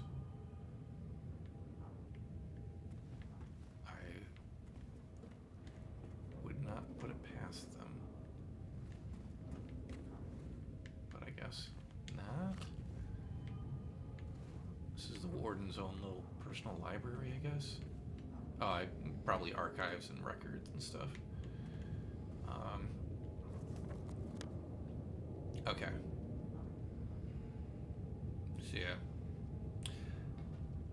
Some shit went down in the infirmary and the warden locked himself in his office because he didn't want to get sick. But it seems like even if he didn't have a physical ailment, he was a bit sick in the head, wouldn't you say? Obsessing over the sickness. I was checking stuff anyway. Okay. Checklist. Old man's always prepared. We got that. Prisoner's letter taped to the glass of cubicle 7 in the visitation room. Got that. Glimpse of the past. Examine that. That was the horseshoe handle thing. Unfinished report atop an office desk in the infirmary. That was the why are we doing this? Okay, and then the last one is in the Dove Door section. Okay. 9:45. Yeah, this we're gonna push at least towards 10:30, I think. But we're making decent time, all things considered. So yeah, that's the story of the boar room section. Someone thought they were sick or thought someone else was sick, and then all the prisoners start saying like, oh shit, there's a sickness going around, and then the guards start believing it, so they're like, hey, do not touch the prisoners. Don't even go near them. They are untouchables. They are pariah. They are lepers. And then something broke out. And the warden locked himself in his room and lost his mind. Yeah, more time for you to tune in. How was Repo, Octo? You guys have a good game?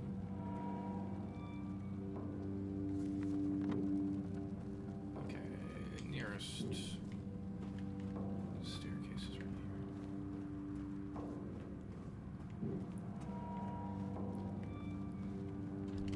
But, wait, what? Did I not unlock that? Oh, that's the Hornless Ox door, so it's not open. I gotta go back up, because the scales are not tipped in my favor over here. But there's another... Yeah, the stairs over by C6. Okay.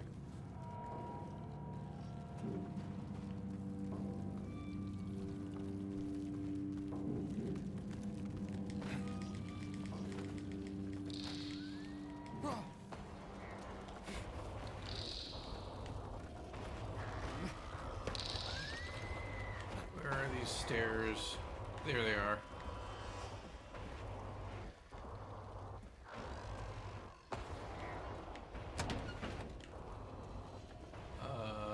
There's the yard.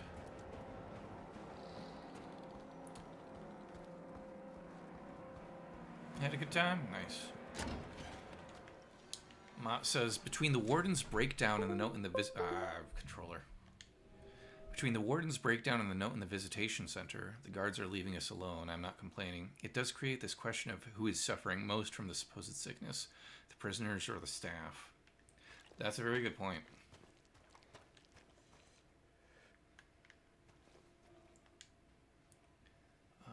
Okay, so now I've got the dove. Oh wait, I also need to put the lightweight.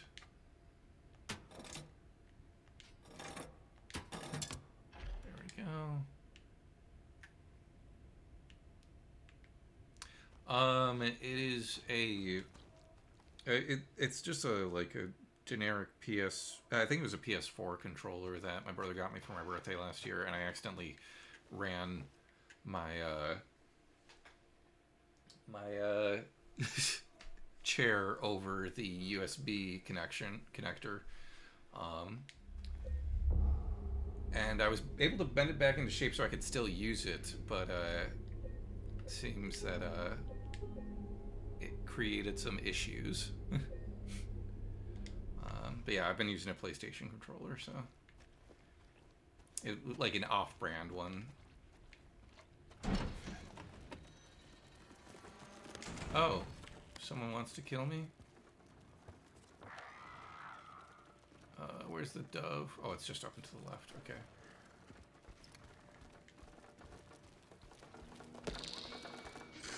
Don't you dare.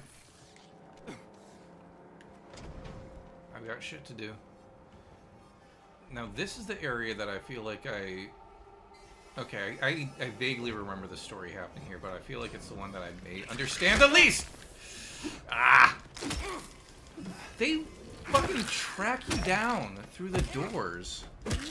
Unacceptable.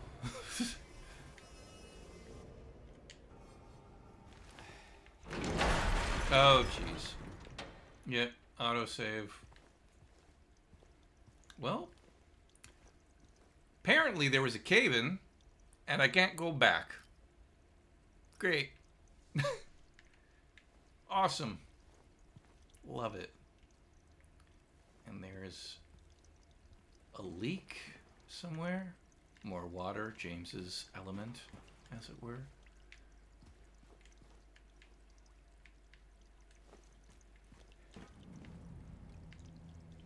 Where's that leak coming from, though?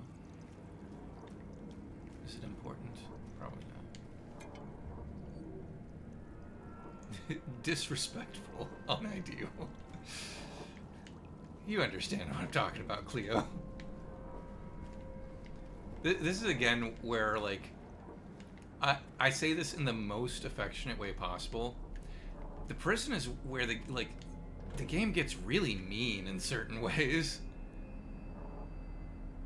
It's just like, nah, the mannequins, they're gonna crawl on the walls now. They're gonna follow you through doors.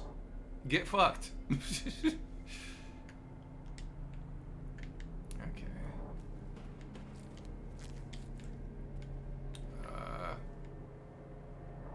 What the fuck was that? This is another area we're gonna get, I think we're gonna get a lovely klaxon in. Similar to the, oh, hey there. How you doing? Wow, if I could shoot. Aim at all.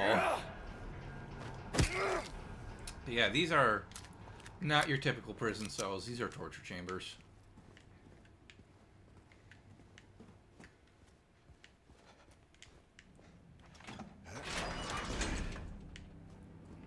Do we get a klaxon in this area? Or maybe I'm just mixing this up with the death throw.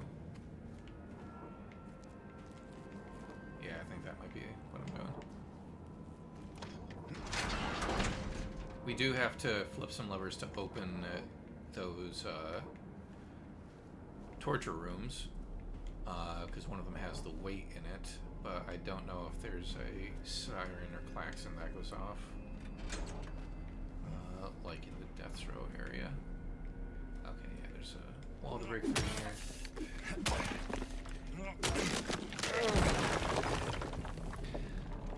Cleo says, I think the wiki said last time that the prison may have been abandoned for flooding. Maybe. Wow, I hate these cells so much. Yeah, no, they're awful. In some ways, Cleo again, in some ways it's a ghost prison at, like, the center of the earth that doesn't actually exist. So this is kind of the death of the prison itself. Also, whatever torture shit this was. Before I go up the ladder, well, no, I think I can go up the ladder and then... Or, you know what? The door may be locked at the top of this ladder or something. Oh, it's... Okay. It's the way out.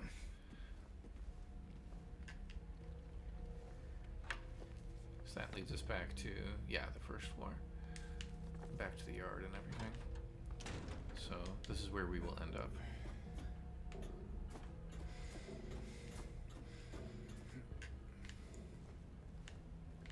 Okay.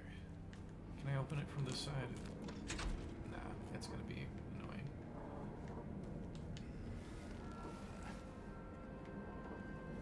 So now, examine the rest of this room. Oh, I didn't look at F4. I should do that.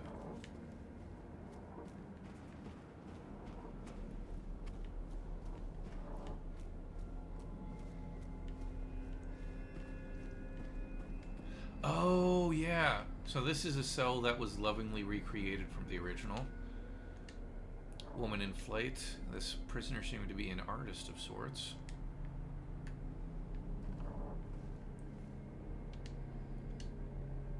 "436 people at a recital."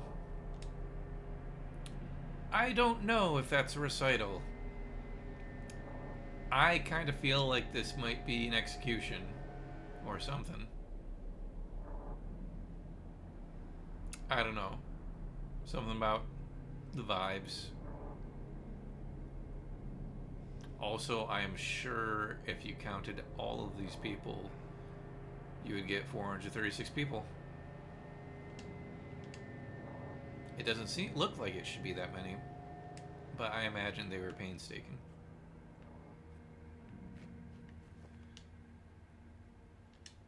Burning Man. And that, my friends, looks like not a drawing like the other ones, but a blueprint or a diagram of sorts of the Lakeview Hotel on fire. And who, pray tell, is the Burning Man? Well, it's anyone's guess. Paints all over the room. There's a room in Silent Hill 4 as well, where there's an artist's room. There's a section of the game where you're exploring an apartment building in the other world, and you get a lot of little snapshots of the residences, the residents of the different apartments.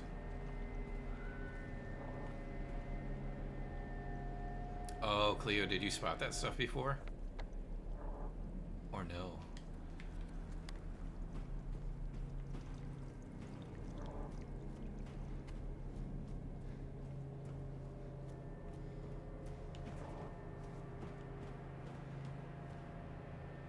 Okay, that's right, I was going to explore the rest of the F cells.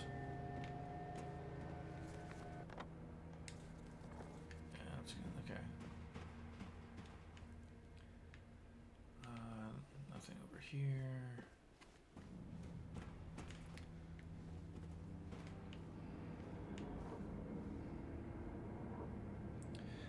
You hadn't seen the Burning Hotel. Yeah, there's so many, some could even argue too many things that you can very easily miss if you just don't look in the right place. It's part of why I have that kind of, like, there's two of them just chilling there like it's a cell block tango.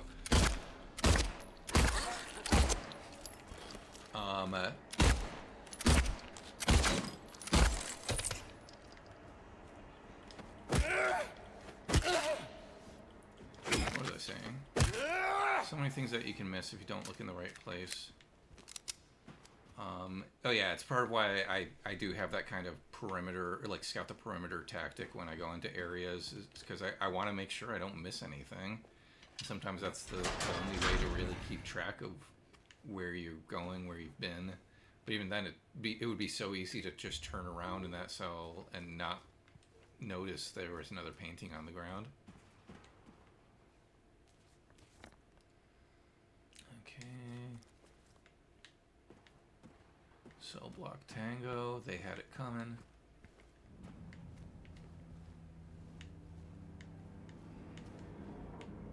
That is even relevant to this story. Oh, the connection with the art. I had never seen the thing about the Burning Hotel, the connection with the art. I see another one of you. Which one is this? Lipschitz. That's one of them, right?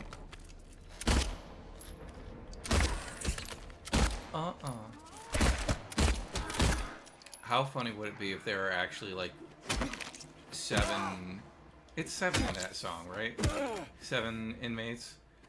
If there were like 7 mannequins in this section and they were all supposed to be referencing the cell block tango from Chicago.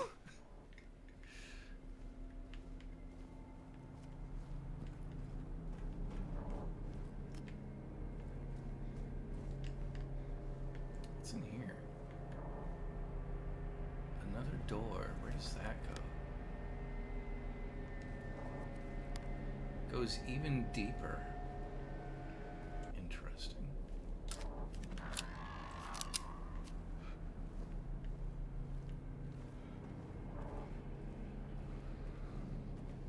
Oh.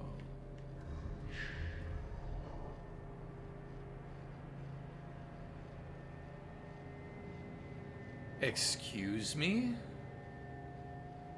What was that deep and guttural voice?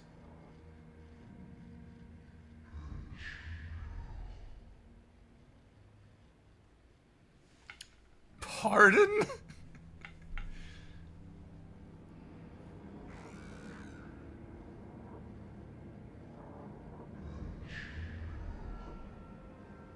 What do we think it's saying? Papa?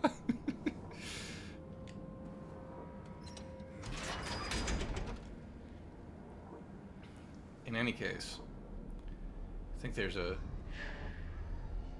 Oh my gosh. It's so creepy. Got this cell is another one that was lovingly recreated from the original. I think this is where you find like the very cool and chill. That's what he's saying. Very cool and chill. Ritual is what you've seen people suggest, Cleo. Yeah. No, that sounds fair. That sounds pretty close. I'm willing to go with ritual. I think this is where you find one of the rebirth items in the original game. Yeah, this is very much evoking the cult. I do not like the noises I'm getting in this room. We got a random high-pitched noise that I don't like. This symbol almost seems to evoke the halo of the sun, which, if people forget what that looks like, it is this symbol on the key of sorrow. It's a symbol of the order and their faith. I think it's supposed to be a symbol of protection. I can't remember exactly. They don't elaborate on it in this game. It's in Silent Hill 3 that they do that. Yes, we understand ritual. And this looks like another symbol with a... The biggest difference being between this and the halo of the sun is that it's got 4 circular things in the middle instead of 3. But it still kind of has symbols around the side. Maybe it's a weird esoteric clock. There's also scrawlings on the wall in some language that I don't recognize and I don't think is a real language. If it is, I just said something incredibly culturally insensitive.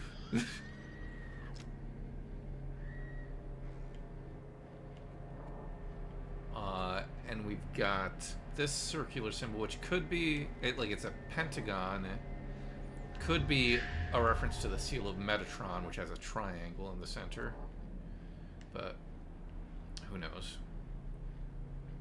Basira. Yeah, it has that kind of effect on the voice. That's actually a good call, Octo. That does remind me of the effect they had on Basira's voice. I'm also trying to remember if this is... There is a creature in one of the cells in the prison that makes James take out his gun, and so you know it is an actual creature, but you never see it. Let me just test something. No. Okay. But yeah, it's in the original, and I'm pretty sure it's in the remake. It's just referred to as prisoner, and I think it's actually in a cell that you can't get into, but like you go by it, James takes out this gun, you don't see anything in there, but if you shoot into the cell, you do actually hear something like get hit and potentially die. I'm getting away from that voice because I've had just about enough of it at this point. I should have double checked to see what cell it's supposed to be. It might be in the main cell block. Shotgun shells, love to see it. Due to the recent acts of inmate violence, prisoner D239 has been transferred to solitary confinement, cell F6. I don't think that prisoner number correlates to any of the ones we've already seen.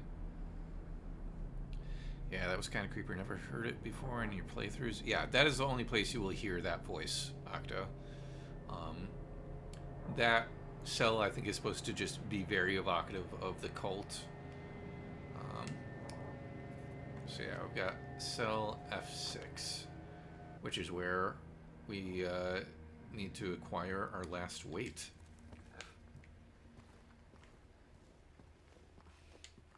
This is unlocked now.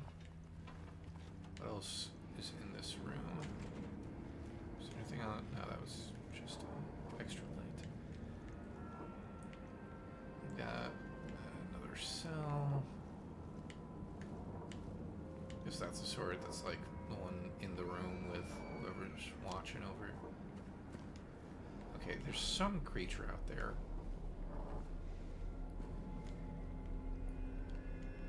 Let's open these cells. I'm sure it'll be fine.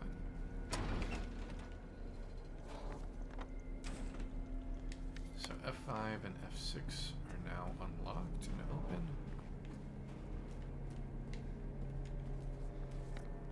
Oh, I don't want to pass F5. I don't think there's anything in particular here in F5. There might just be a creature behind the door, or not. Yeah, I think it was just a, like, hey, there are windows you can look through kind of situation. So it wasn't just this one. All right.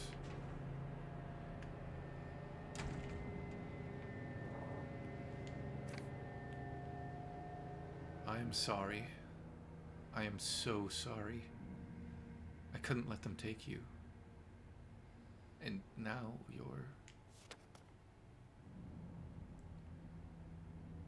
you're still there. Aren't you? Still.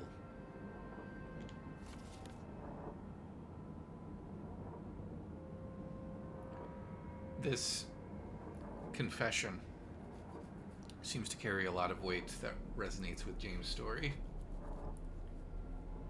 Couldn't let them take you, and now you're dead, I presume. Gone. But you're still there, aren't you? Mary, you're still there, aren't you? Well, that was a depressing note, but surely it doesn't have any ramifications for what's going on in here. We found the lightest weight. Our guilt is lessening.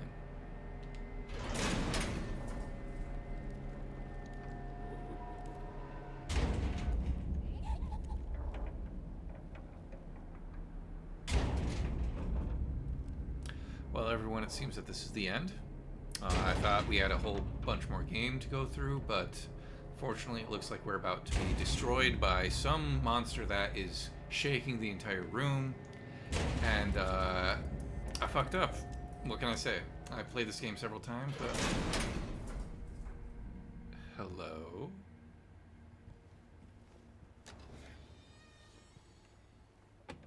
Well, what was that all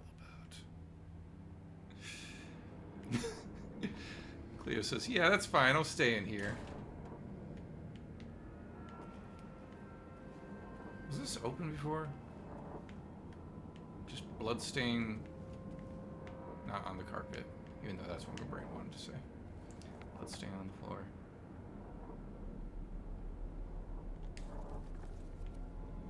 Yeah, it is fine now. I was laying it on a little thick. So yeah, we got the weight, and now we go up the ladder because there was that cave-in.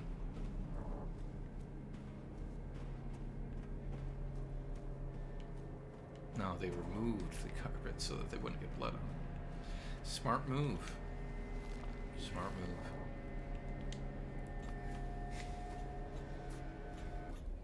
$10.09. Yeah, we've got time for the Gallows Puzzle. So, the Gallows Puzzle is the final... Oh? And were these ones that I already killed? I feel like there are way more bodies out here now. And I wonder if that is because I have completed all of the puzzles. And so now it's just like, no, we aren't going to obstruct your way. Got a noise rising and falling in the background. Completely normal.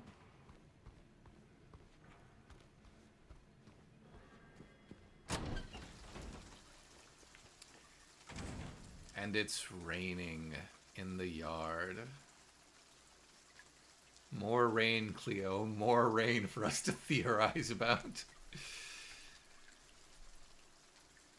James is sad that he's going to have to leave the prison. That must be what it means. Before I do anything else, let me make sure I got all the... Yeah, that was the last memo, the confession. Okay. I'm gonna mark that. Oh, that's not a big deal to me.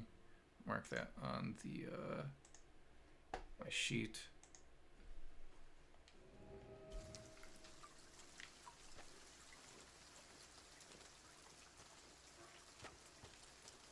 One last weight puzzle, so that we now have to get it on the sword in the middle. The sword, in this case, or dagger, I assume in this case, being a form of execution, or suggesting execution and death. And this is just going to be trial and error for me.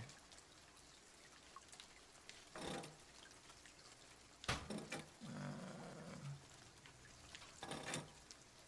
Let me do this. And this. I could be methodical about this. Pay attention to how much weight is being distributed at any one time. Okay. Definitely can't have both these on the same side.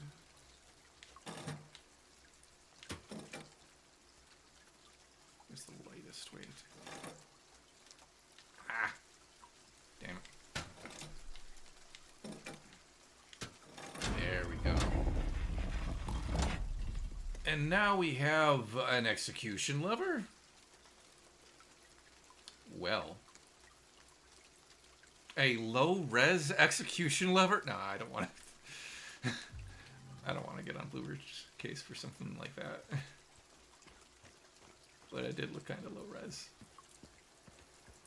So here, before I put the lever in, we've got a couple of pyramid heads on either side of a hanged man. I was just talking about this the other day with someone. Hanged is the proper verb conjugation for someone who is being hanged in execution. In any other situation, like if you're hanging a picture on the wall, you hung the picture on the wall. But to make that distinct from the form of execution, they, for whatever reason in the English language, were like, nah, we're not going to say you hung that person, you hanged that person. They have been hanged. Pull ye but once on a rope's frayed end, choose the one justified from among the damned. Seek out their tales, think upon each sin, or let blind fate choose. Let the judgment begin. And so we've got these gallows, but we don't have any nooses. Let's rectify that.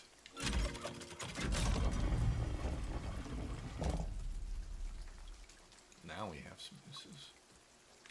I'm going to go save real quick, just in case.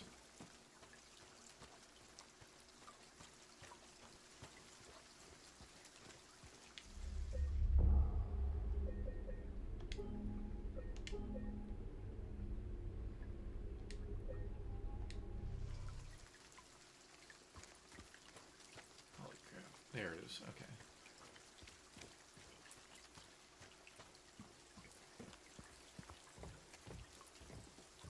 So yeah, the Hanged Man, a very classic image in tarot and in just life. But the poem at the top is basically saying you're going to be pulling on one of these nooses. Pull on the one of the prisoner that you think was most justified in what they did, and so perhaps did not deserve execution. This is a classic puzzle from the original game. I very much prefer the way that it is structured here. In the original, you had two separate rooms, one with the poems for each prisoner, like on the gallows, but no noose, and then another room that had the nooses but no poems, and so you had to like go to the poems in the one room and then remember who belonged where, and then go into the noose room and pick the right noose. I think in that game, in the original, It was just there was one correct answer. But one of the changes they made for the remake, similar to what they did with the coin puzzle in the apartment, is that there are multiple answers that will advance you to the next section. Which one you choose will affect which ending you get, because they seem to be associated with certain characters, certain story points. So it's not just which one of these prisoners do you think is most justified, but perhaps which one of the characters in this game do you think is most justified? But let's get to it. Okay. So, we have the first half of each poem up here. We have the second halves of poems down here. We need to match the poems to the correct beginning. So let's start reading. For your grace I do not plead, for the flames I did set free. Sisters shrieked and children cried. No one made it out alive.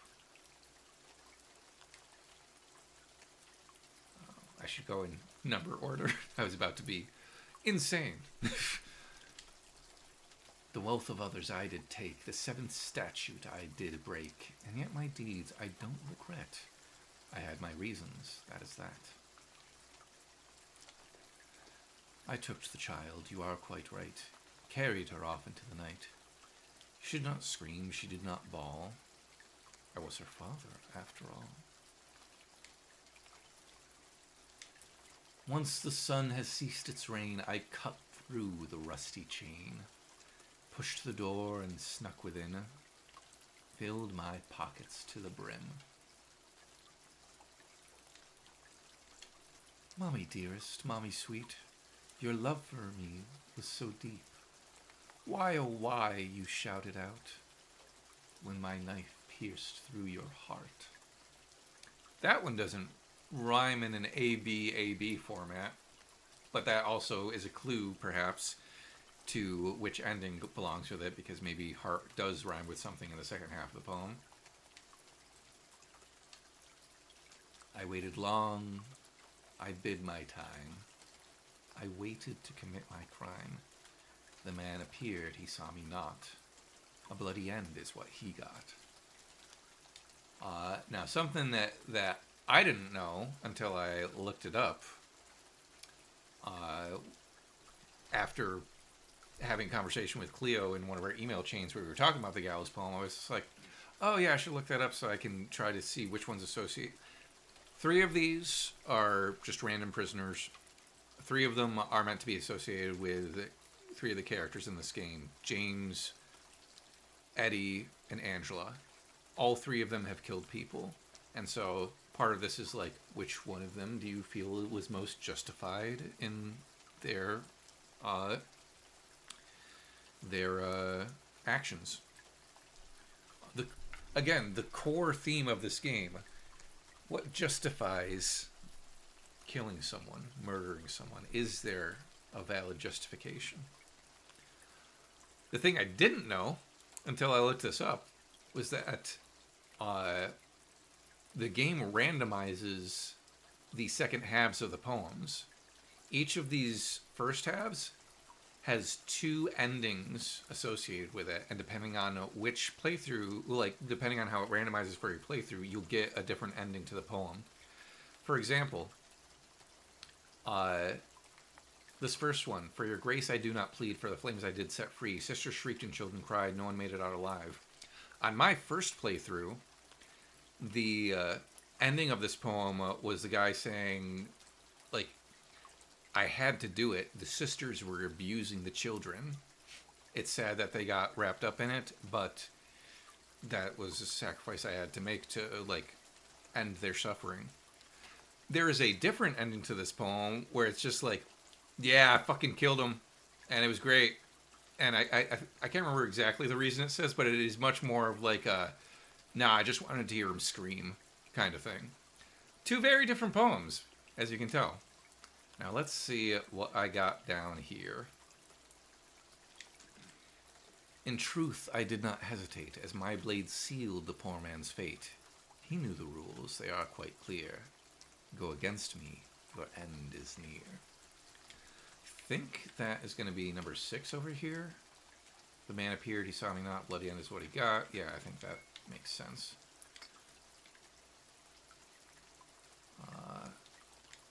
So my guilt is plain to see. I had robbed the pharmacy.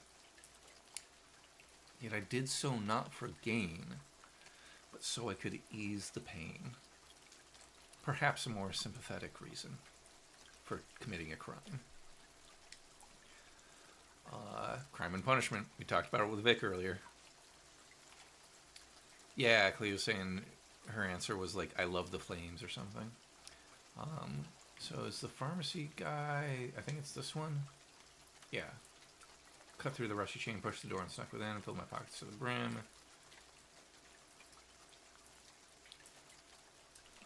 It could be that or the Wealth of Others one. But I am gonna guess it is 4 without reading the others. How cool would it be if I one-shot this? My only daughter, joy of days, they wanted to take you away. Hush, little baby, and be still. If I can't have you, no one will. I remember getting this one on my first playthrough. Or actually, no, I think I might have had a different one. Because there's another ending to this poem that's like, I had to get you away from your abuser. Like, I think maybe his spouse. And it is much more of like a, I was trying to rescue you from a horrible fate. You broke my legs, I couldn't walk. You pulled my teeth, I couldn't talk. You fed me pills to slow my mind. I took your life for you took mine. Because of the I statements and the you statements, this sounds like the mother.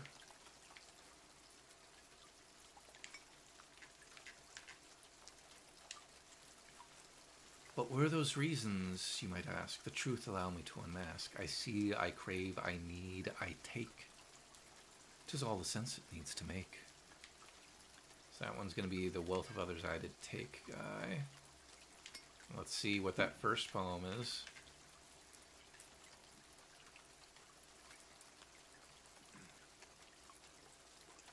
Yeah, Cleo says, whereas I was shocked to find out you had this no one else can have you daughter. And yeah, that's right. You were the one who had the one where it's like a more sympathetic reason for him to be like stealing the daughter away.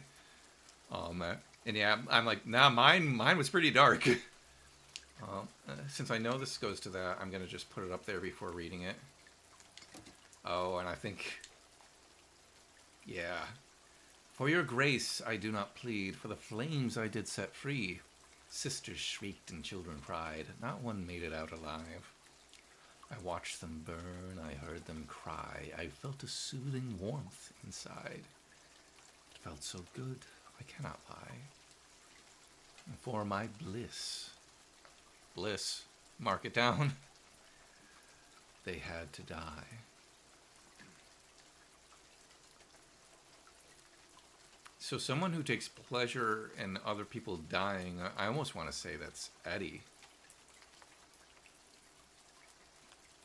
Because that's what we eventually learn about him, is he's like, we even saw earlier where he's like, it ain't a big deal. In the original, it ain't a big deal killing a person.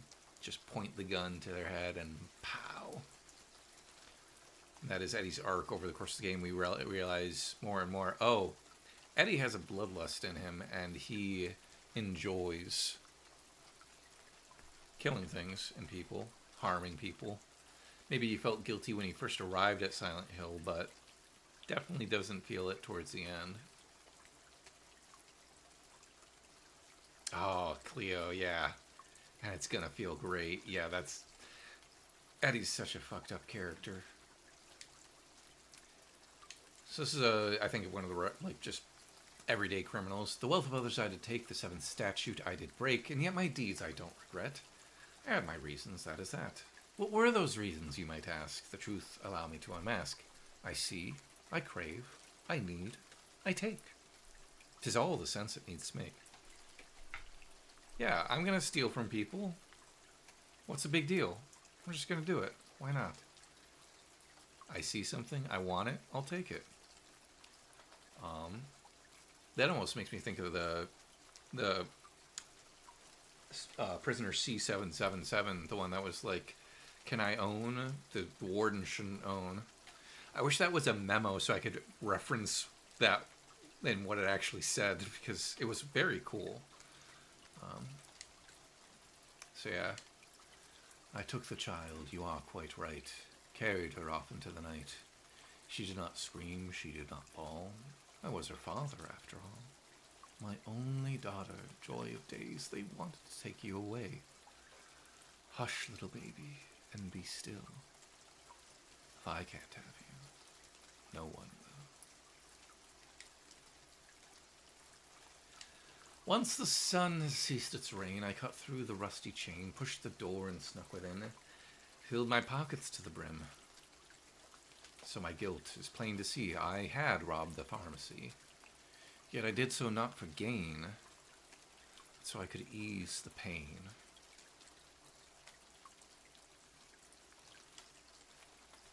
Mommy dearest, mommy sweet, your love for me was so deep.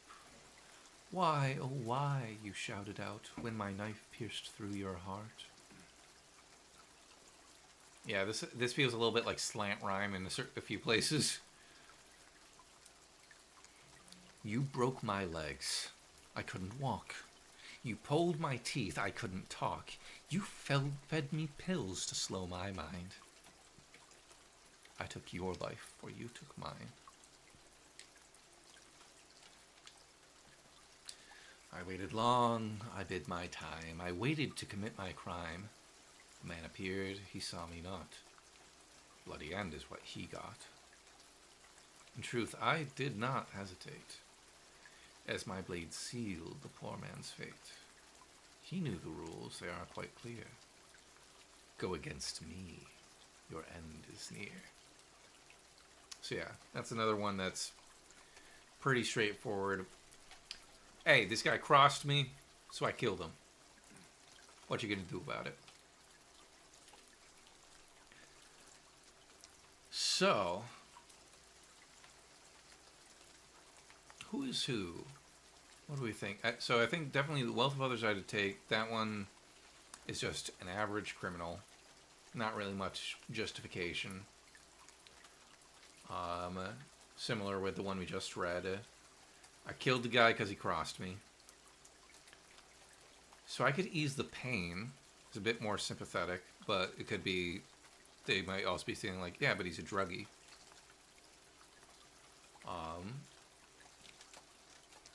Killed the nuns and kids. No one made it out alive. For my bliss, they had to die.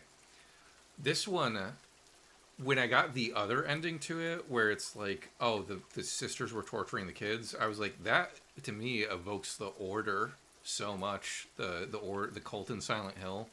Both the first game with like Dahlia being like, oh, my daughter's telekinetic, I'm going to burn her to bring our god to Earth. That seems right. And so a general lack of concern for child welfare there. And also the Order in Silent Hill 3 and 4, specifically in reference to the Hope House or the Wish House. Hope House, as it's referenced in an article in Silent Hill 3. Wish House, as it's referenced in Silent Hill 4, and you actually go to the Wish House. It's this orphanage that the cult ran that, to the outsiders, was like, oh, it's a place where like these kids are able to, like, these orphans are able to be raised until they're adopted. Come to find out that it is a panopticon style like water prison, I think it's referred to as, because it's in like the middle of the ocean, the lake. I have no idea. It's just this big monolith in the middle of a body of water. That doesn't seem like it could be. I mean, Toluca Lake's a big lake. It could be Toluca Lake, and it's got to be Toluca Lake, but you cannot see anything from the prison. But it's this big, like, octagon. I want to say like or like circular prison in the middle of the water, with multiple levels. You're running along this spiral staircase along the outside, sometimes stalked by Walter Sullivan himself, or a manifestation of him. Uh, and yeah, there are all these cells that they're keeping the kids in, and there is a ward in the middle that can peek in on them, and it is very fucking dark. And guess who lived in that orphanage prison? Our good buddy Walter Sullivan. So there's a little bit of Silent Hill lore for you. Doesn't really come and matter here, but yeah. So when it comes to who I personally think is most justified, like part of me almost could see going with so I could ease the pain thing.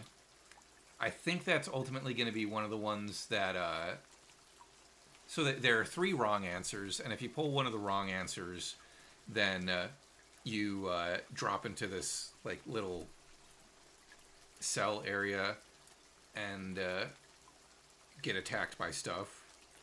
I don't think it spits you back out into the yard afterward, right, Cleo? Or does it still like advance you onward? And it's just like, well, I guess that you don't get something that contributes to an ending. Easing the pain makes me think of James and drinking. Oh yeah, because that's a thing that I was always confused on. Like, I think the mommy dearest one is very much Angela. That one feels very much like, okay, here is someone who killed their parent because of the abuse that they did to them.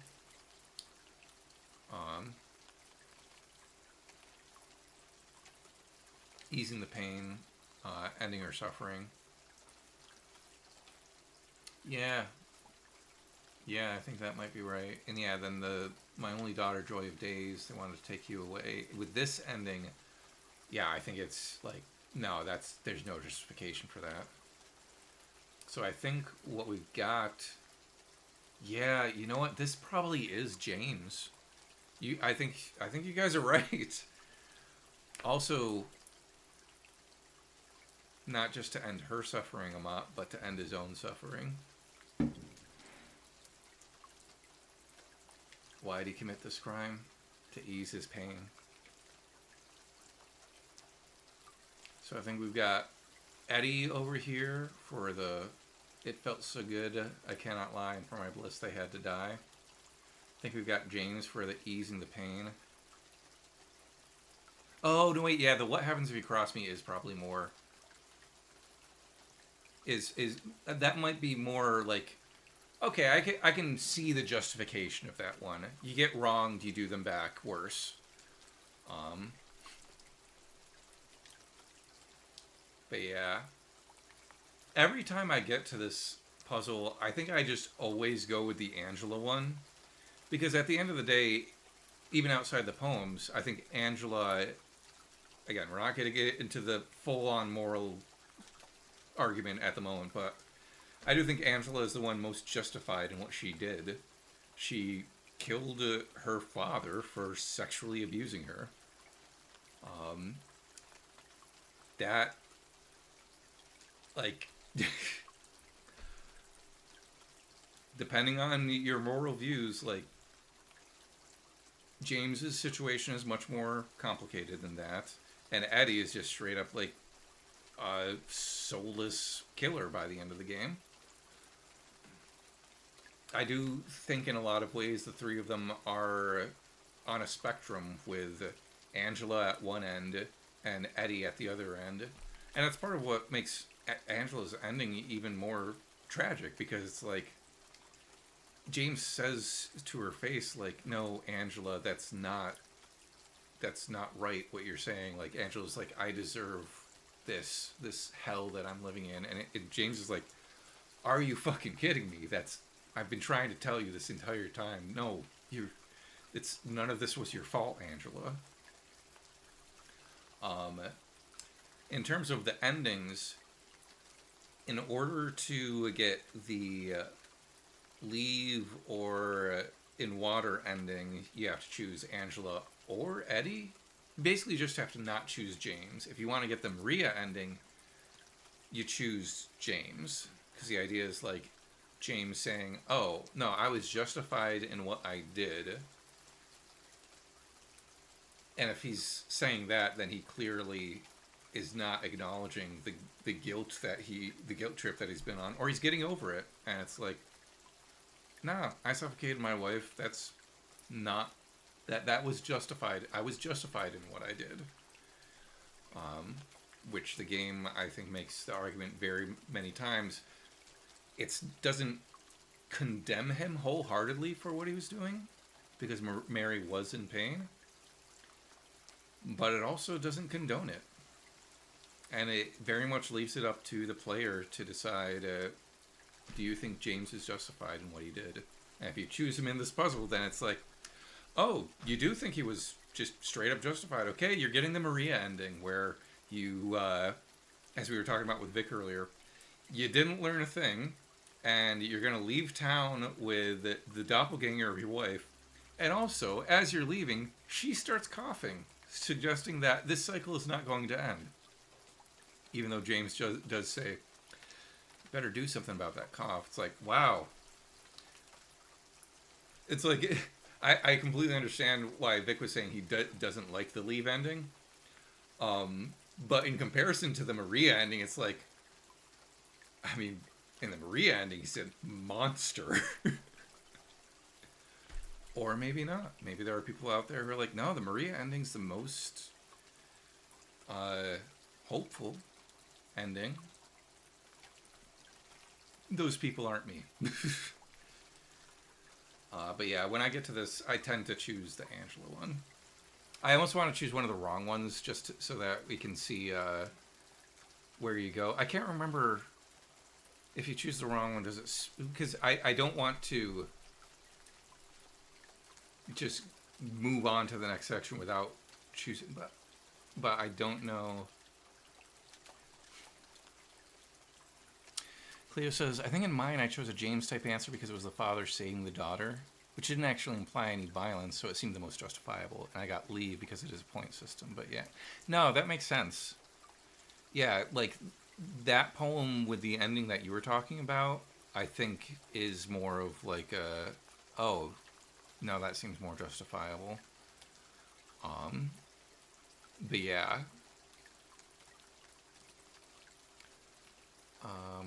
I don't think we get a chance to come back to this. In the original, if you pick the wrong one, then creatures attack you, and then you still have to choose the right one.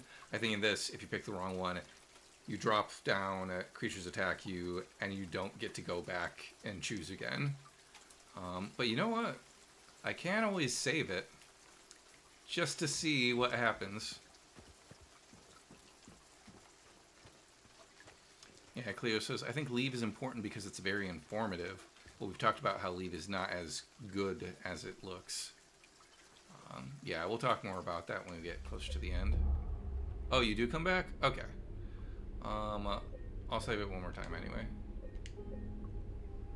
I think I might be thinking of Hollow's playthrough where he picked one and then advanced through a section and was like, oh, wait, no, I wanted to see something. Or maybe I'm thinking of IGP. In any case, I think I might be thinking of a different puzzle entirely. So let's, just for the heck of it, let's choose the Wealth of Others I did take. That, like, I see, I crave, I need it. Like, he says there's no reason for what I did besides desire, so that doesn't seem like a justified one. So let's grab that, just so I can show you what happens. Yep, this is the wrong cinematic for if you're advancing forward. It shows James's face if you pick the right one.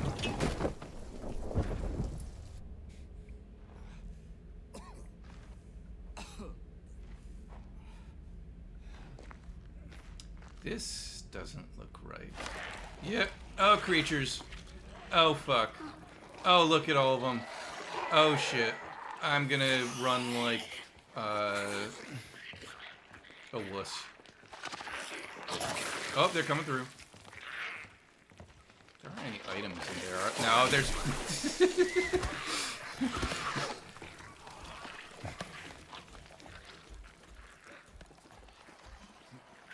Oh. So that's where this door leads. That's the little room. We solved it.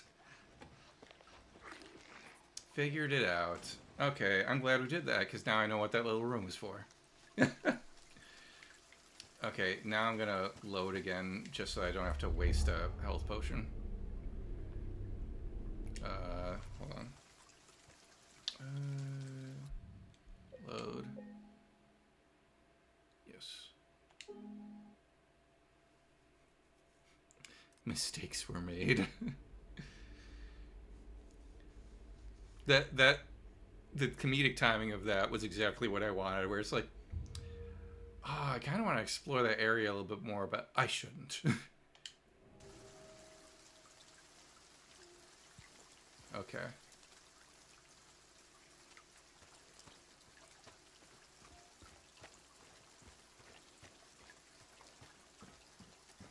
Clue says this is one of her favorite parts. So yeah. Reading it one more time. Mommy dearest, mommy sweet.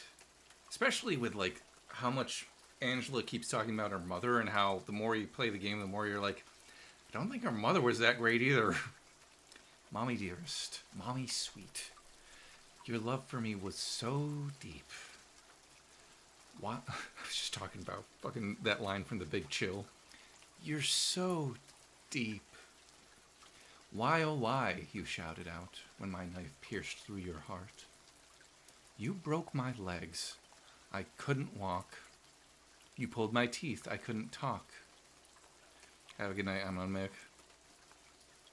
You fed me pills to slow my mind. I took your life, for you took mine.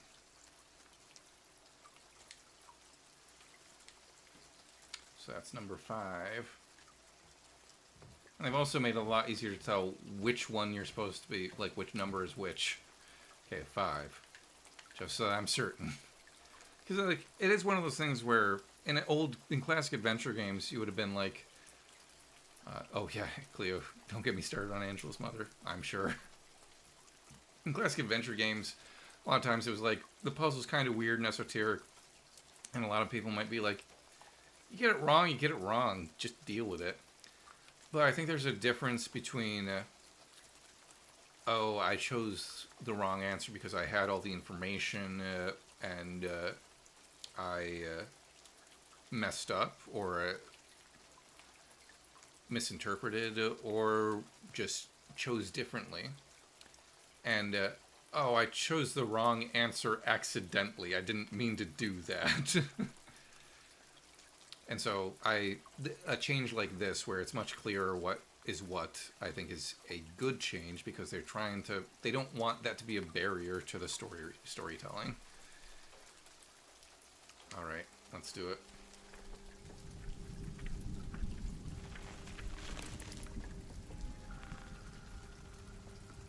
Almost looks like he's gonna put it on.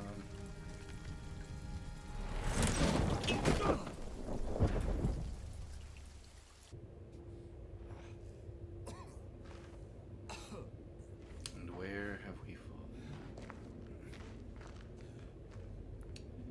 This specific area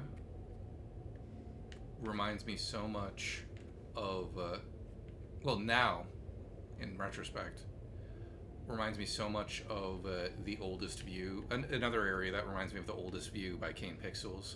I think he cited Silent Hill as an influence on some of his stuff, and at the bottom of the stairs in The Oldest View, you go through this area that is like grimy wall tiles and shit, and it looks like this area. Which is decorated very similarly in the original, I'm sure. You don't have a map for this area. And these prison cells are open. Are they prison cells?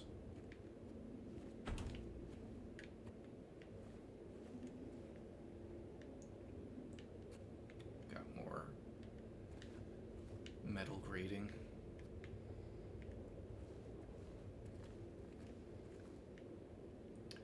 I remember playing this on the original and coming into this room.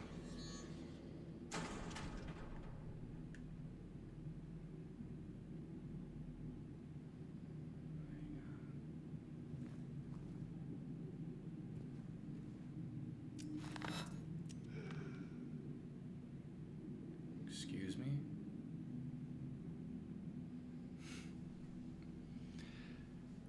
That's a nice little moment. It is technically different than the original, but is in the original. We are in a morgue of sorts, and in the original game, you had like you could go up to stuff, hit the X button, and James would like have an internal narration that a lot of people miss. I don't mind that they didn't have it in this game. I think it was an artistic choice, and I appreciate it, even though you do lose a few things. Like James talking about how he had a drinking problem. But they do a lot more to imply through a lot of the stuff. But yeah, like in the original, you go up to this X and he's like, is this a body? Or something along those lines. That's also what Harry says in the opening of Silent Hill 1, so I may be mixing things up. But yeah, you're in a morgue, and in the original, you go up to this hole, and James's narration just says, wait, did that body just move? And it's spooky. And it's spooky here too. It's so slight. But they also want to make sure that, like, they want you to notice it.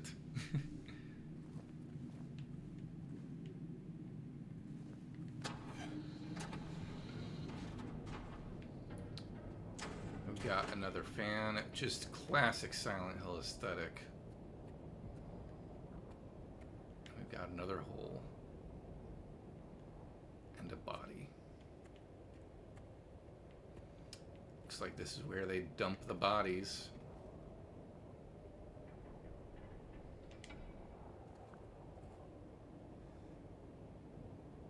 Shall we jump? Let me just double check real quick.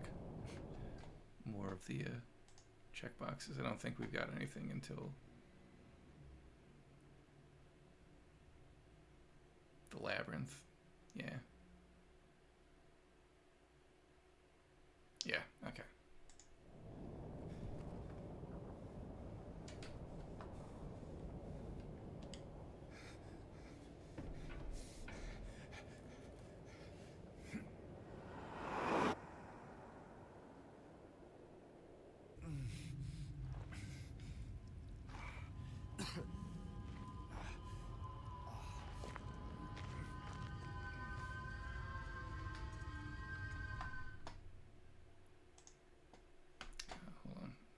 Dropped OBS. Journey to the center of the earth / psyche continues. Yeah. And now things are looking even grimier.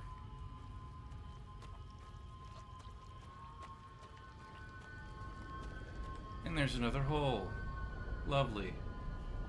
Some piece of artwork on the wall.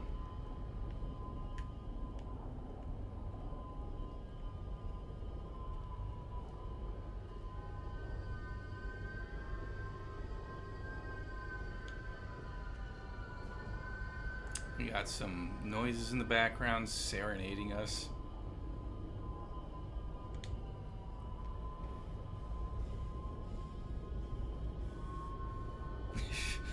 Cleo says, like, at what point does he just hit magma? I truly don't know.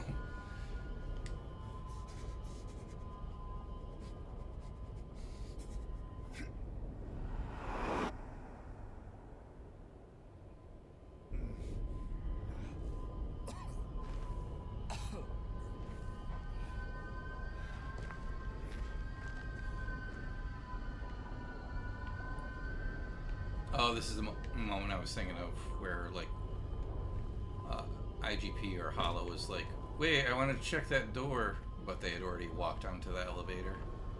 Uh, Elevator that feels very reminiscent of the like mineshaft elevator from the movie, which itself felt very reminiscent to me of the elevator in Aliens that Ripley and Newt start to escape on.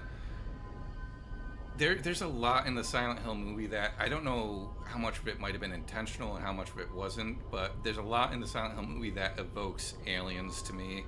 I think that's part of the reason I like it. I mean, for one, it's another kind of like mother-daughter story. Um, but Cleo says this has got to be another one of those points where James wonders why he's even here. Yeah. Oh, ammo. Oh no!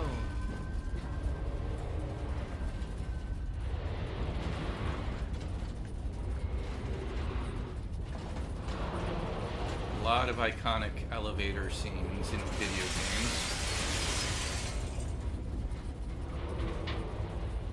Thinking specifically of Unreal 2, where they were trying to harken back to the Starge Quarter from the first game, and they were like, we'll do it on an elevator this time. Anyone who's played Unreal will know what I'm talking about. Anyone who hasn't, it's not a big deal.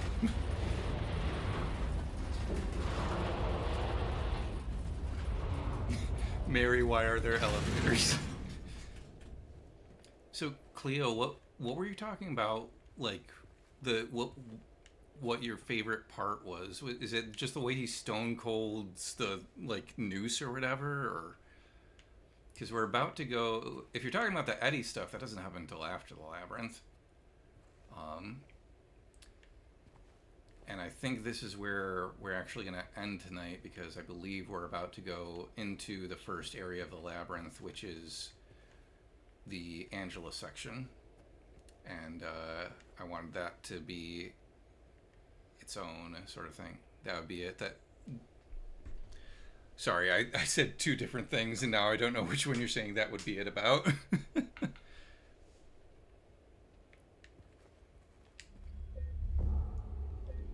save here.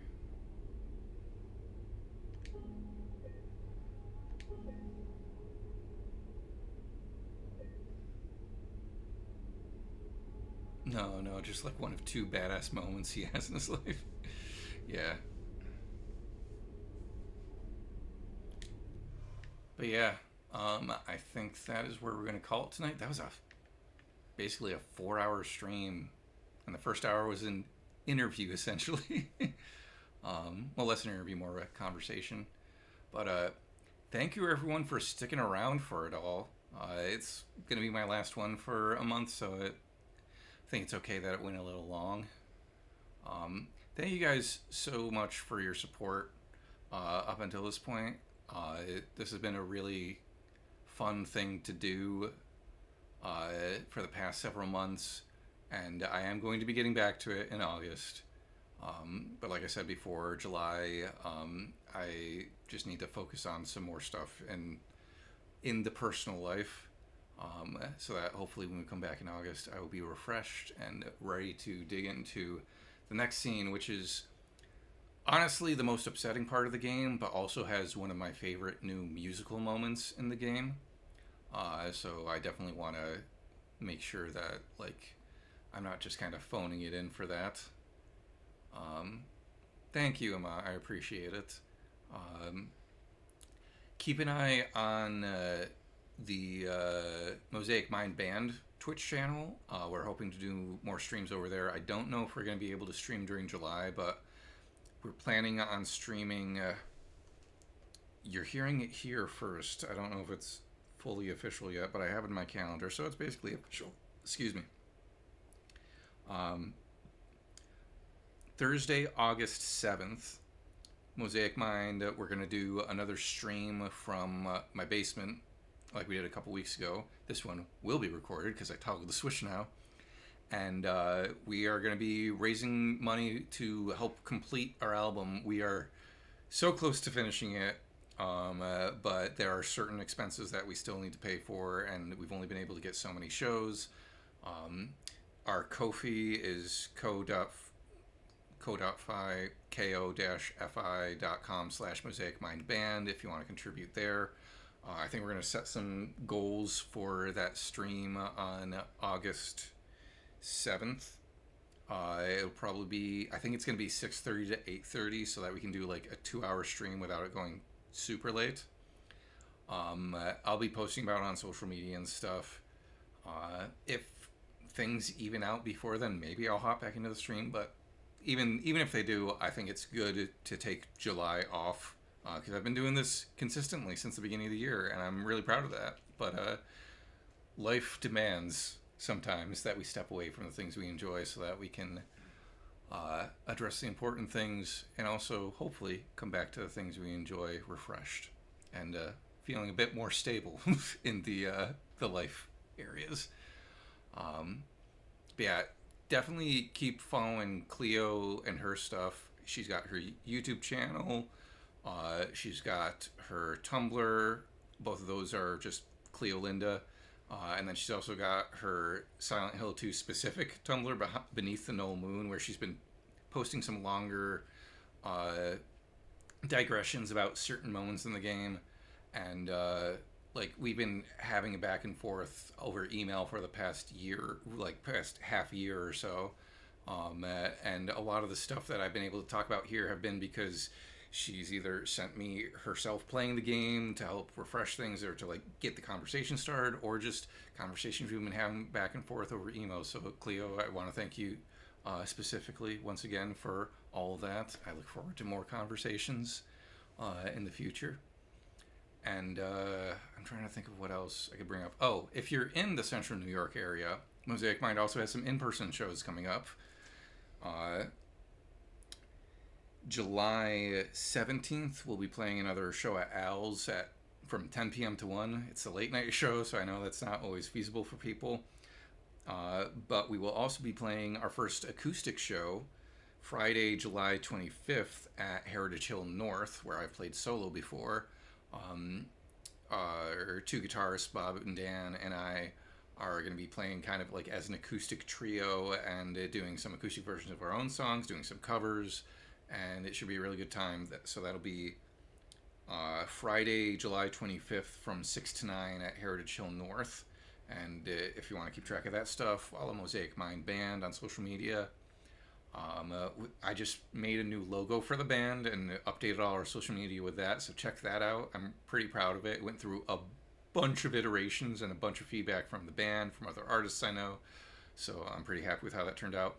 Our show at Funkin' Waffles back in May is also on our YouTube if you want to check that out. I split out the performance of Those Eyes as its own video, so I could talk a little bit more about that one specifically. I made a Tumblr post for Pride Month. Happy Pride Month for everyone who's celebrating that. I'm just trying to think of all the like other things I can plug since I'm not going to be doing this for the next month. But also just take care of yourselves. There's a lot of shit going on in the world, a lot of really bad shit, but there is also good shit going on. Sometimes it's harder to find, sometimes it's further between, but it is still out there. And I try to focus on that stuff and hold on to that stuff.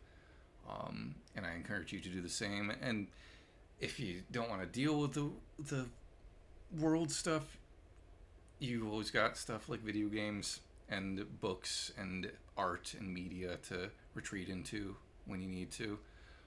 People use escapist sometimes as a derogatory term, but I think it was Tolkien who was like, of course it's escapism, and that's a very noble thing. Or it might have been another writer. I can't remember who it was.